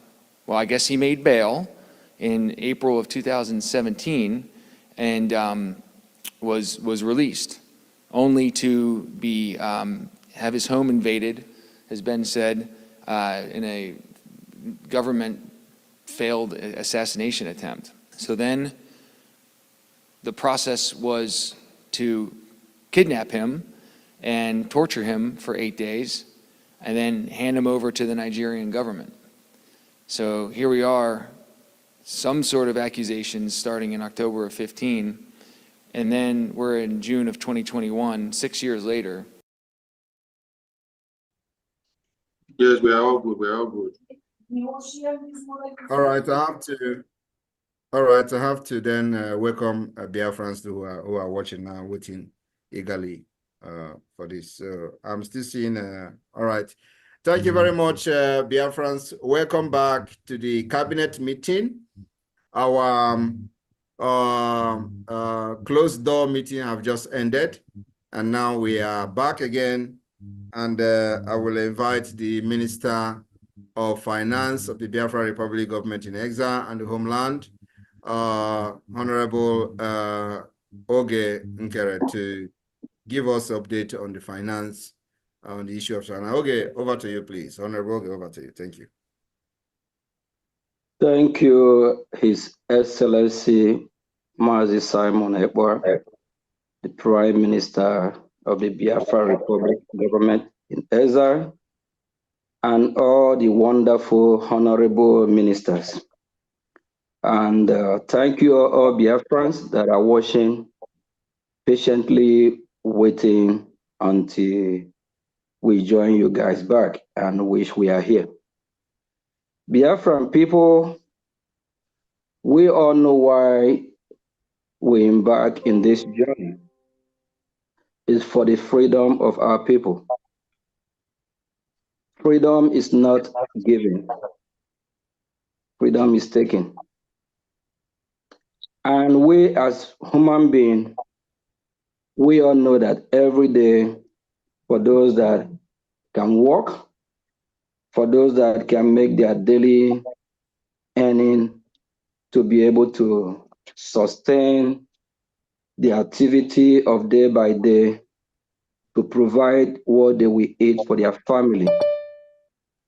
You know what you need to be able to achieve that. That is money, finance. As we are drawing closer to our redeclaration in Finland, we need money more than ever before. If you are a genuine freedom fighter, you are a genuine Biafran, and you are not supporting, you just have to ask yourself a question. We saw our leader, Mazi Nnamdi Kanu, when he appeared at the court of our enemy a couple of days ago. He stand tall, saying that he will be the end of what the country that we are trying to exit from. He will be the end that will be the one to end everything. He's still fighting because he knows what free people is all about. He never gave up. And for that reason, we Biafran people, we need to emulate him, follow his footsteps. As we have leaders that have interest of their people, our Prime Minister and our leader, Mazi Nnamdi Kanu, they still continue fighting. And if you're not one of the men on ground that are sacrificing themselves for us every day, working tirelessly to make sure that we free ourselves, ask yourself how you're supporting the struggle. How are you contributing? We all witnessed the past week and 2 weeks ago. Washington, D.C., every day we there talking to having meeting with members of the Congress, of which some of them, even with their position, for those that are still seeking for re-election, they still need money to be able to run campaign, run ads, and make sure that they stage more events to send loud noise for those that don't want to hear, to send a loud message for those that want to hear. What about we Biafrans? With your finance, with your contribution, that will take us a long way. If we look around the world, you see what's going on in Israel with the Palestinians, Iran sponsoring their own process. Israel need money to be able to defeat all these their enemy. What about Russia and Ukraine? Russia, the other hand, they need money to be able to fight Ukraine. Ukraine need money as well. Biafrans, we are not exempted. We need money. Money talk. There's this word that say money talk, bullshit work. Your money will help us to restore Biafra for all of us. Biafra is for you and me. Biafra is for our Prime Minister, our leader, members of the cabinet, all reps, and all Biafrans that are seated at home. All Biafrans that are praying for our redeclaration to happen. All Biafrans that want the freedom. Please, Biafrans, we all have seen the light. We have seen the event that is unfolding for the past 3 weeks. That tells you that Biafra is here.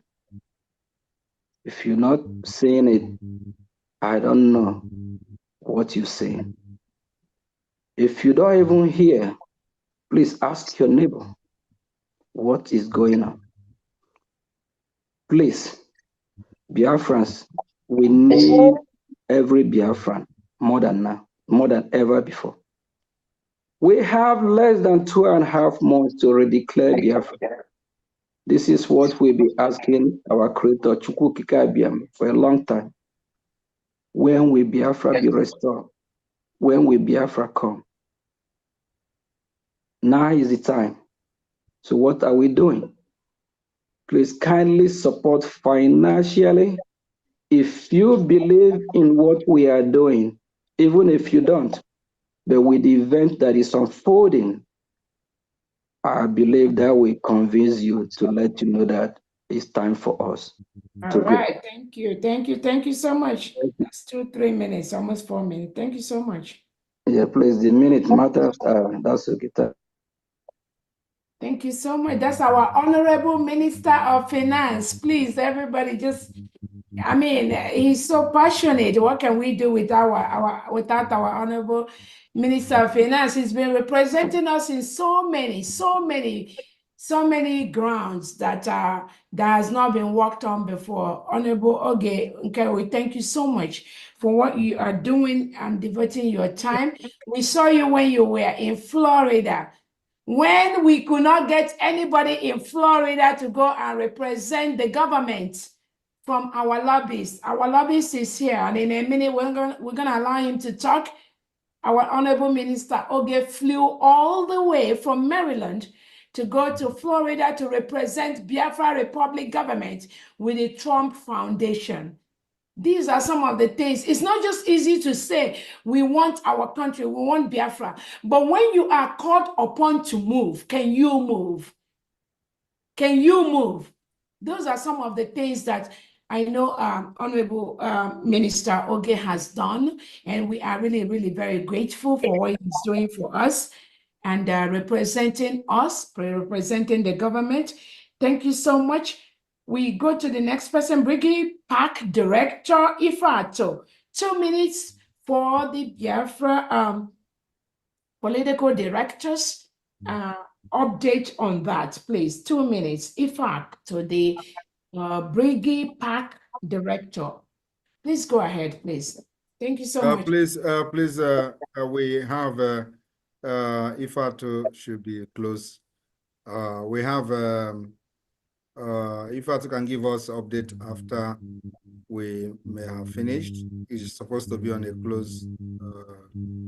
close session. So we go to Elias, please. Thank you. Okay, thank you, PM. Go ahead, Elias, please, our lobbyist. Thank you. Thank you, my dear friend, Dr. Ngozi. It's wonderful to greet all of you. And I'm happy to greet you because of the history we have been making. I mean, look at the progress we have made in such a short period of time. We've met, especially this past month, with many top members of Congress, including meeting members of Congress on more than one occasion. I know many of you have seen the photos that we've had, but you should also know that these were not just photos. We've had substantive meetings with these members of Congress, sometimes for 1 hour, sometimes for 1 hour and a half. We've been educating these people extensively, most of whom were not aware or didn't have a nuanced understanding of the Biafra issue.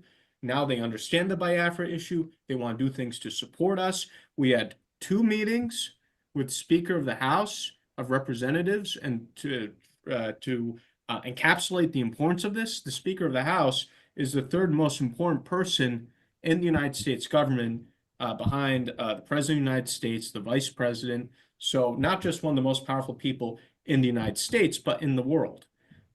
We met with the top people, not just people in Congress, but top people in Congress, chairman of committees, chairman of the House Foreign Affairs Committee, Mike McCall, chairman of the Africa Subcommittee, John James.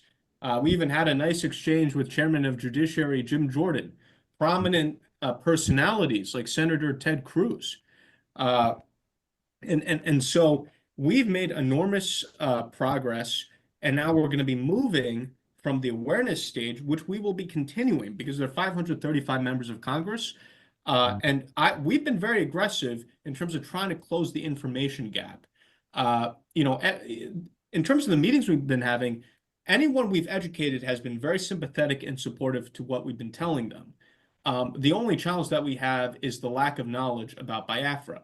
But we're closing that gap very quickly. There were days where Oge and I, or the finance minister and I, would have 3 meetings a day with 3 different members of Congress. So we're moving very aggressively to close that information gap.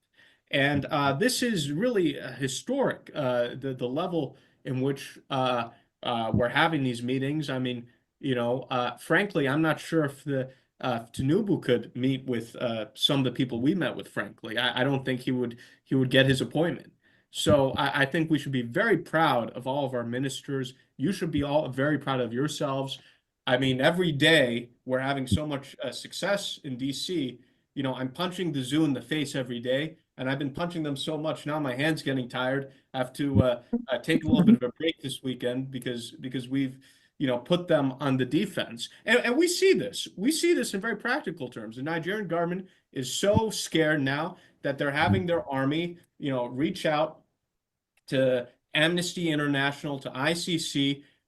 They're crying to these people because they're totally freaked out by our meeting with the Speaker of the House and members of Congress, and we're going to get them more freaked out. I'm telling you, when we continue, we're going to see Tinubu go out there and he's going to start crying.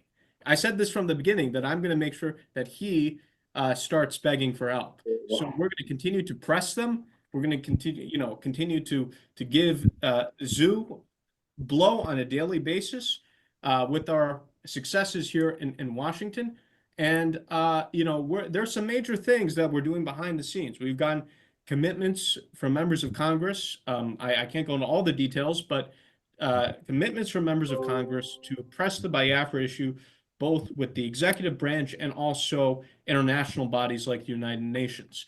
So you should be prepared in the coming months to see some major movement as a result of the engagements we're having.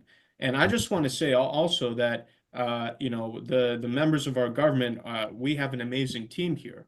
I mean, the Minister of Finance, what a man of dedication.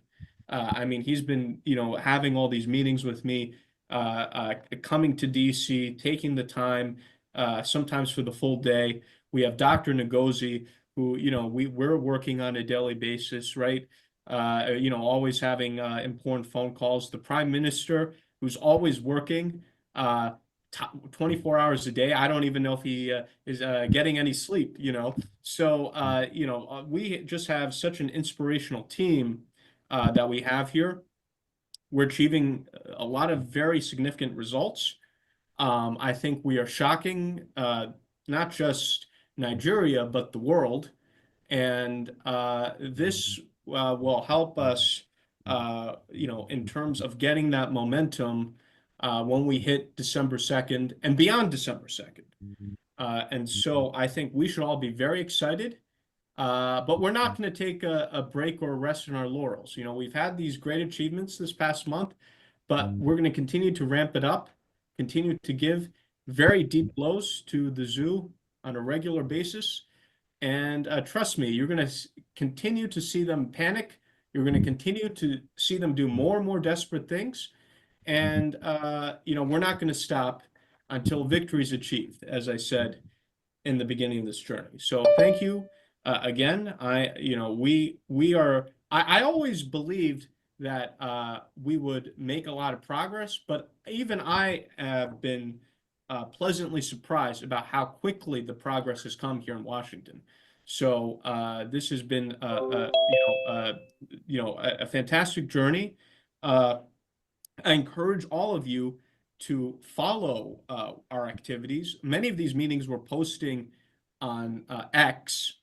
So, we're doing things unlike previously in a fully transparent, democratic process. We're not hiding anything. The people we're meeting with, we're posting photos. We're also posting videos too, because some of our enemies from the zoo, they were, complaining that, oh, these photos are photoshopped. So now we're also showing brief videos of these meetings. So, they can't say anything. Now the zoo is so desperate, they're coming up with more and more crazy conspiracies. One conspiracy they made about me was that, oh, well, Elias is a clone and the real lobbyist is somewhere else. This shows you how desperate the zoo is and how desperate the saboteurs are, that they're, resorting to all these completely crazy conspiracies. They just cannot handle the success that we're having. So, I'm very delighted with all that we're doing.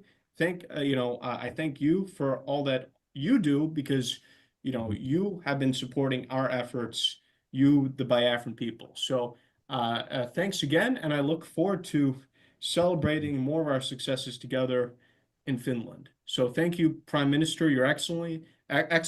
Thank you, ministers of the government, and thank you to everyone on the Zoom and the people of Biafra. And long live a free Biafra. Thank you.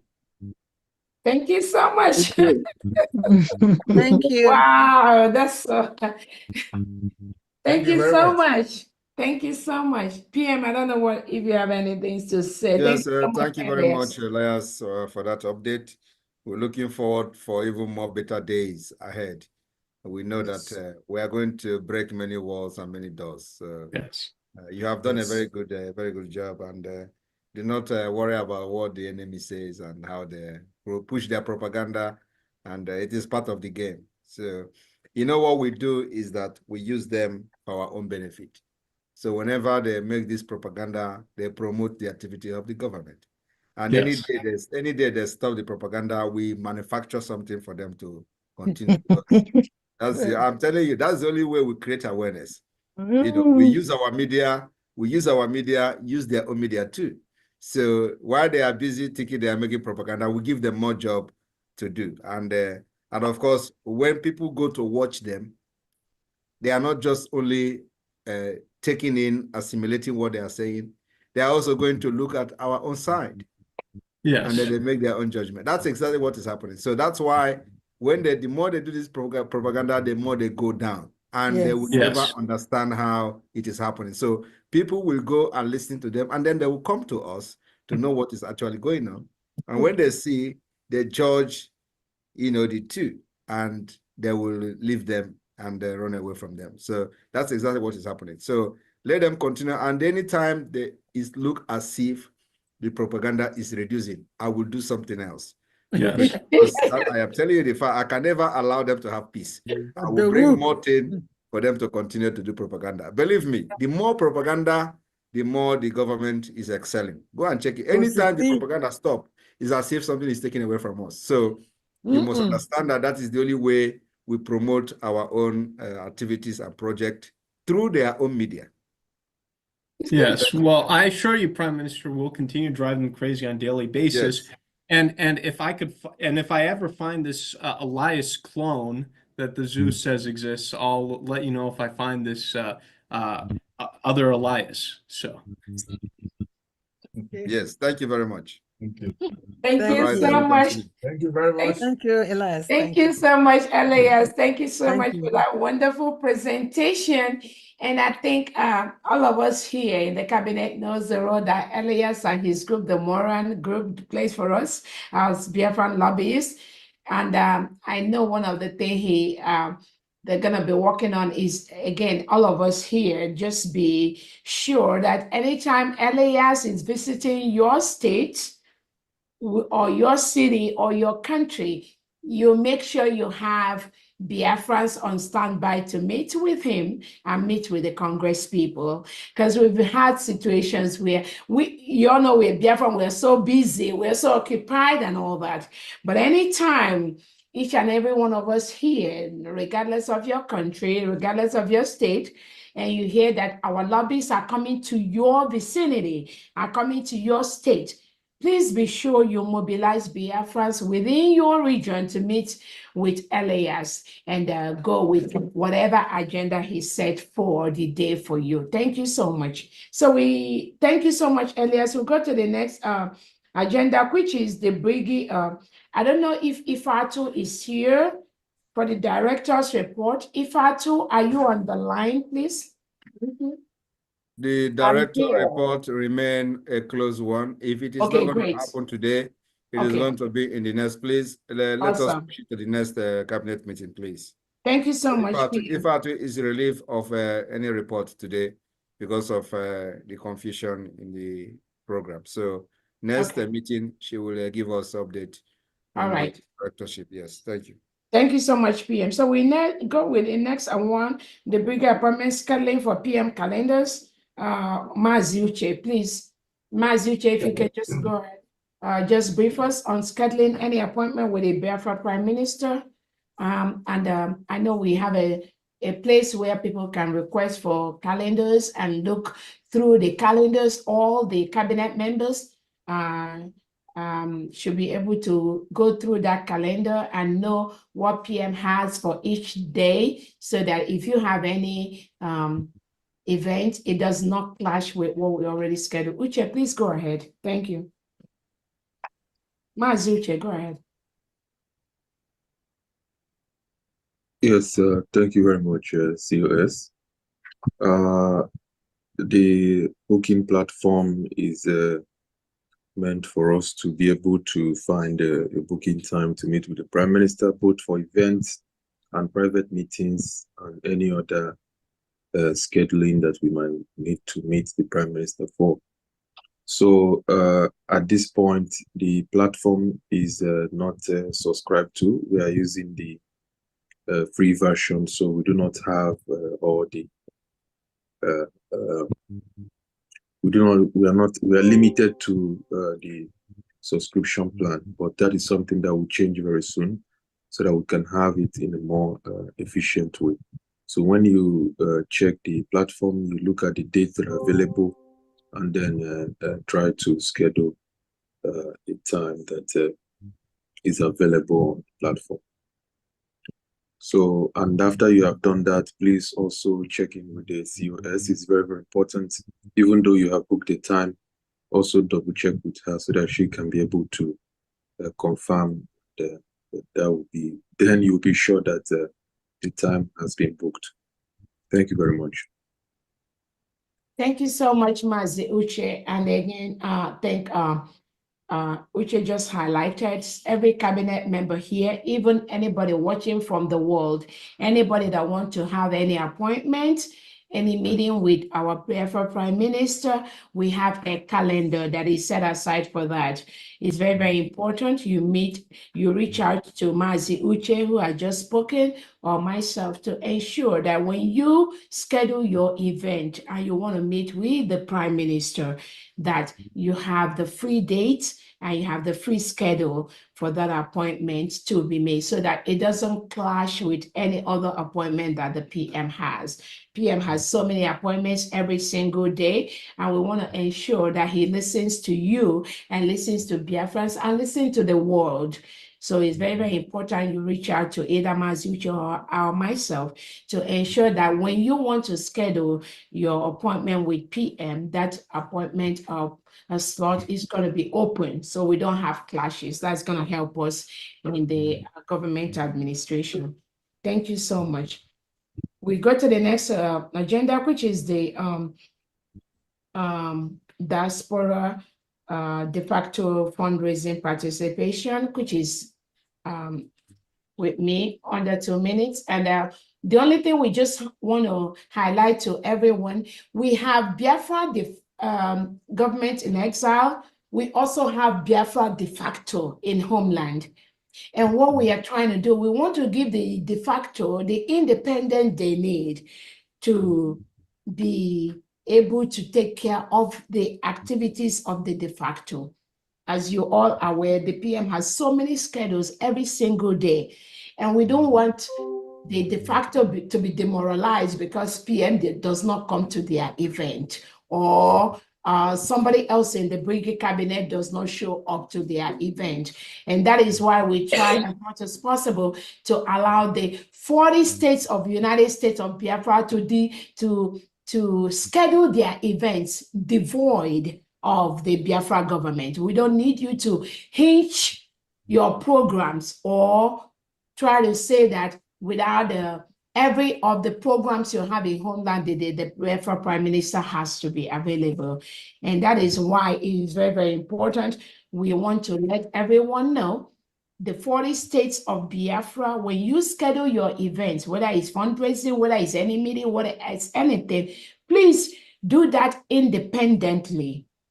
And just don't say because the Biafra PM is not there for your schedule, you're not going to do your event, please. That is just the point we are trying to make here, because the de facto government in exile, the cabinet members are very, very busy with so many things, including international recognition, international relationship, everything, diaspora events and all that. So when you are an administrator in the 40 states, please schedule your program devoid of the Biafra Prime Minister. If he has the time to attend, good. If he does not have the time to attend, also very, very good, please. That's all we are trying to let the administrators know from homeland. PM doesn't have to be at your fundraisings, and it's not going to disrupt anything. We have a finance minister in homeland. You can also invite her, and she's going to monitor whatever you are doing in homeland. That's all we are doing in this particular diaspora de facto fundraising. Thank you so much. We go to the next one, the defense update. PM, you say you want us to put an update. For that, you can go ahead and let us know what you want us to do in the defense update, PM or the defense minister. Thank you. The defense has already spoken, so you can skip that. Thank you so much, PM. We now go to Matters Arising. I don't know if anybody have sent Matters Arising for this meeting. If not, we have to go to the closing remarks by the PM and then the closing prayer. Thank you so much. I know we have Sister Ugochi. Ugochi, go ahead on the Matters Arising. Thank you so much. 2 minutes. Good evening. Excuse me. Good evening, PM. Good evening, Cabinet, honorable Cabinet members.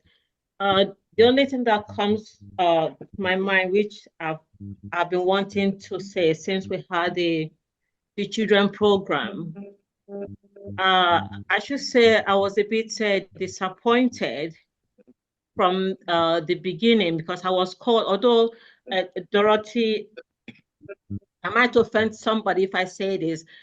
Dorothy did a very good job, and when it came to starting of the program, I think our information department should be aware or screen or clean up their desks so that we don't have all these images, because everybody was so embarrassed when we are struggling to log in to start the program and all these images keeps on popping out. It's becoming an embarrassment. And for that to happen on a children's program is unacceptable. And these images is coming from somewhere. So people in the department. So are you blaming Dorothy for that? No, I'm not blaming Dorothy. I just started by saying Dorothy did very well, but my point is going to your complaint is noted. The media team, this is not issue as a matters arising on this in a meeting like this. The media team has taken action on that particular incident, and you can't stop that from happening. But the media team will always try their best to make sure they control the Zoom in a situation like that. So this is not the first time that is happening, and we can't control everything, but we'll try our best. Your complaint is noted. Next person, please. Thank you so much, Dominica, for that wonderful bringing that to the notice, because it's very, very important that once we have, especially an event that involves the children, we don't have pornography showing on the screen. And I think it falls within the Department of Information to ensure that things like that we don't have it repeated. And every now and then, I know PM trying to explain why we cannot avoid that. But at a point, we have to get to the point where the ministry would be, up to its cheeks to make sure that when we have an event, especially when it involves children, we don't have pornography showing on that particular podcast. Thank you so much. So we go to the last event, which is the closing. Dorothy hand is up. Dorothy, go ahead, please. Thank you.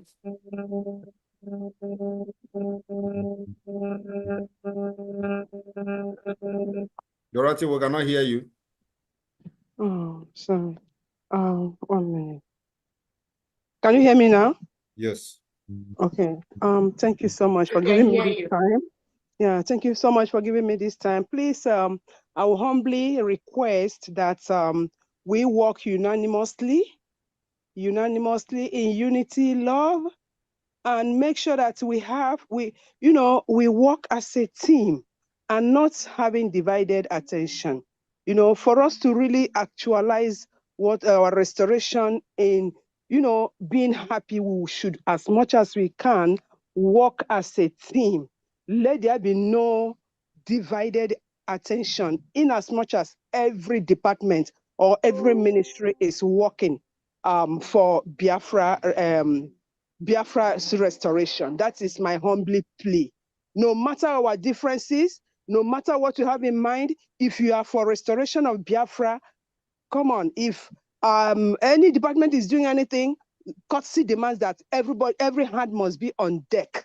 If you are not, helping by advice, you help by, putting in 1 or 2 things, to make sure that you contribute in whatever we are doing. So it's not as if, this is a minister, this is for Minister of Foreign Affairs. It has to be her that has to do it. No, please, let's not look for the downfall of any department if we really want our success. Thank you so much. Thank you so much, PM. Thank you very much. And of course, like I've said, going forward, there will be no anyhow opinion or comment in a cabinet meeting like this. If you have matters arising or anything, you send it, you write it and send it to the COS, and we'll review it whether you will be allowed to talk or you will present your concern or your question or your opinion, in a private way that it will get to the, to the right authority and it will be addressed. Not when we come to the matters arising, everybody will come and start talking. It's not everything that we will start talking here. So next time, please, the next we have the cabinet meeting, you will send ahead of time whatever you feel that you are going to talk on the matters arising. If it is something that you can discuss, you will discuss it. If it is not, we will solve it in a different way. Not you raise your hand and then you start talking about pornography on the this thing where we're having meetings. The children are, everybody knows this is not right, but also coming here to talk about it is also not the right way to address it, and in a manner that it has been presented. So next time you put it in writing and forward it to the appropriate authority, and they are going to look into it. Thank you very much. I thank you everyone for your resilience, your support, and your patience today that we have a meeting for almost 5 hours. That is too much. So, but it is something that we have to do because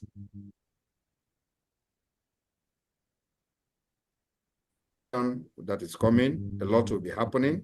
So we hope to be having this meeting in every 2 weeks, or even one week, to be able to cover what we are doing and not to be having this meeting as long as this. At least meeting should last at least 1.5 hours and the highest 2 hours. So we will come to a point where we will have at least 1 hour meeting to address certain issues that are very, very important. So we don't need to spend more than 1 hour on that. So that I'm looking forward to that. So as we move forward and get closer to our convention, a lot of challenges will be coming, and everybody must tighten your belt because it's not going to be easy. So as the enemy are targeting us, we are targeting them. So whoever first gets the other person will smile, but not when you smile at the end of the day, smile till the end, not when you smile one hour or 2 hours, you go back to crying. Our own is that we are going to smile to the end. You say? We have come to finish what our forefathers started. Yes. It's our right to freedom. We'll make sure that the killings of Biafra, like they have killed us in the past, it is over and over. You say? The killing have ended. We will continue to end it and stand our ground where we are today. Say. The defense of Biafra remains the most priority of the Biafra government, both in exile and in homeland. And everybody must understand that the reason we are doing what we are doing today in exile is because Nigeria is a terrorist state that could not create enabling ground for us to compete with them in our land, for us to show them that the Biafra people have voted and given vote of no confidence on every presence of Nigeria in Biafra land. And with the history since 1967 to date, where we have paid the biggest price of our Nigeria, and in this 21st century, we say enough is enough. So Nigeria will not create the enabling environment for us to be on the ground and compete with them on who the people are with. So for that reason, we are in exile. And we are not going to be the first people to be in exile. We are also not going to be the last people to be in exile. But what we are doing, why we are doing what we are doing today is because of the terrorism of the Nigeria state, the lawlessness of the Nigeria state, and the anarchy they create in their own in their own state. So we have decided that we design the solution that suits us, and that solution is that everything we do, since they make our country and our land very uncomfortable for us, we will bring our freedom from diaspora.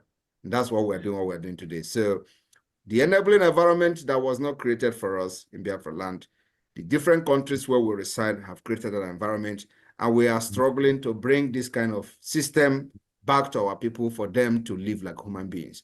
So we will always outsmart the terrorist state of Nigeria, where every person from the northern Nigeria is always looking forward for the Islamic State and for everybody to become Muslim. We reject it.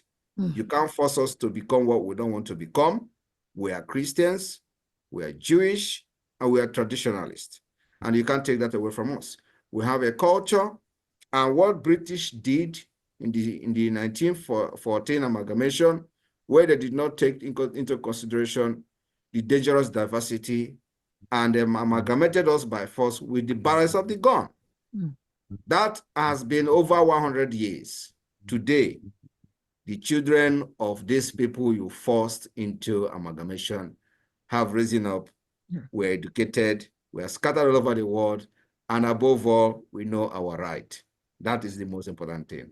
The right you created, the laws you made by yourself, and now today we are taking advantage of this law that is for the best interest of our children, ourselves, and our unborn generation.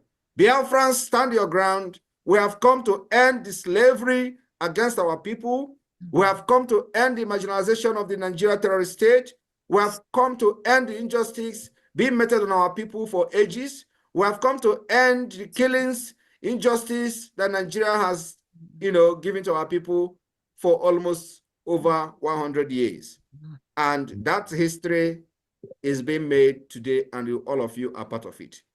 I am leading the liberation of Biafra without fear. And I will stand in front of the enemy until the end, when the whole world will know that indeed Gandhi has one head. The world will know that Mandela has one head, and Simon Ekpa have one head as well. Just like every one of you.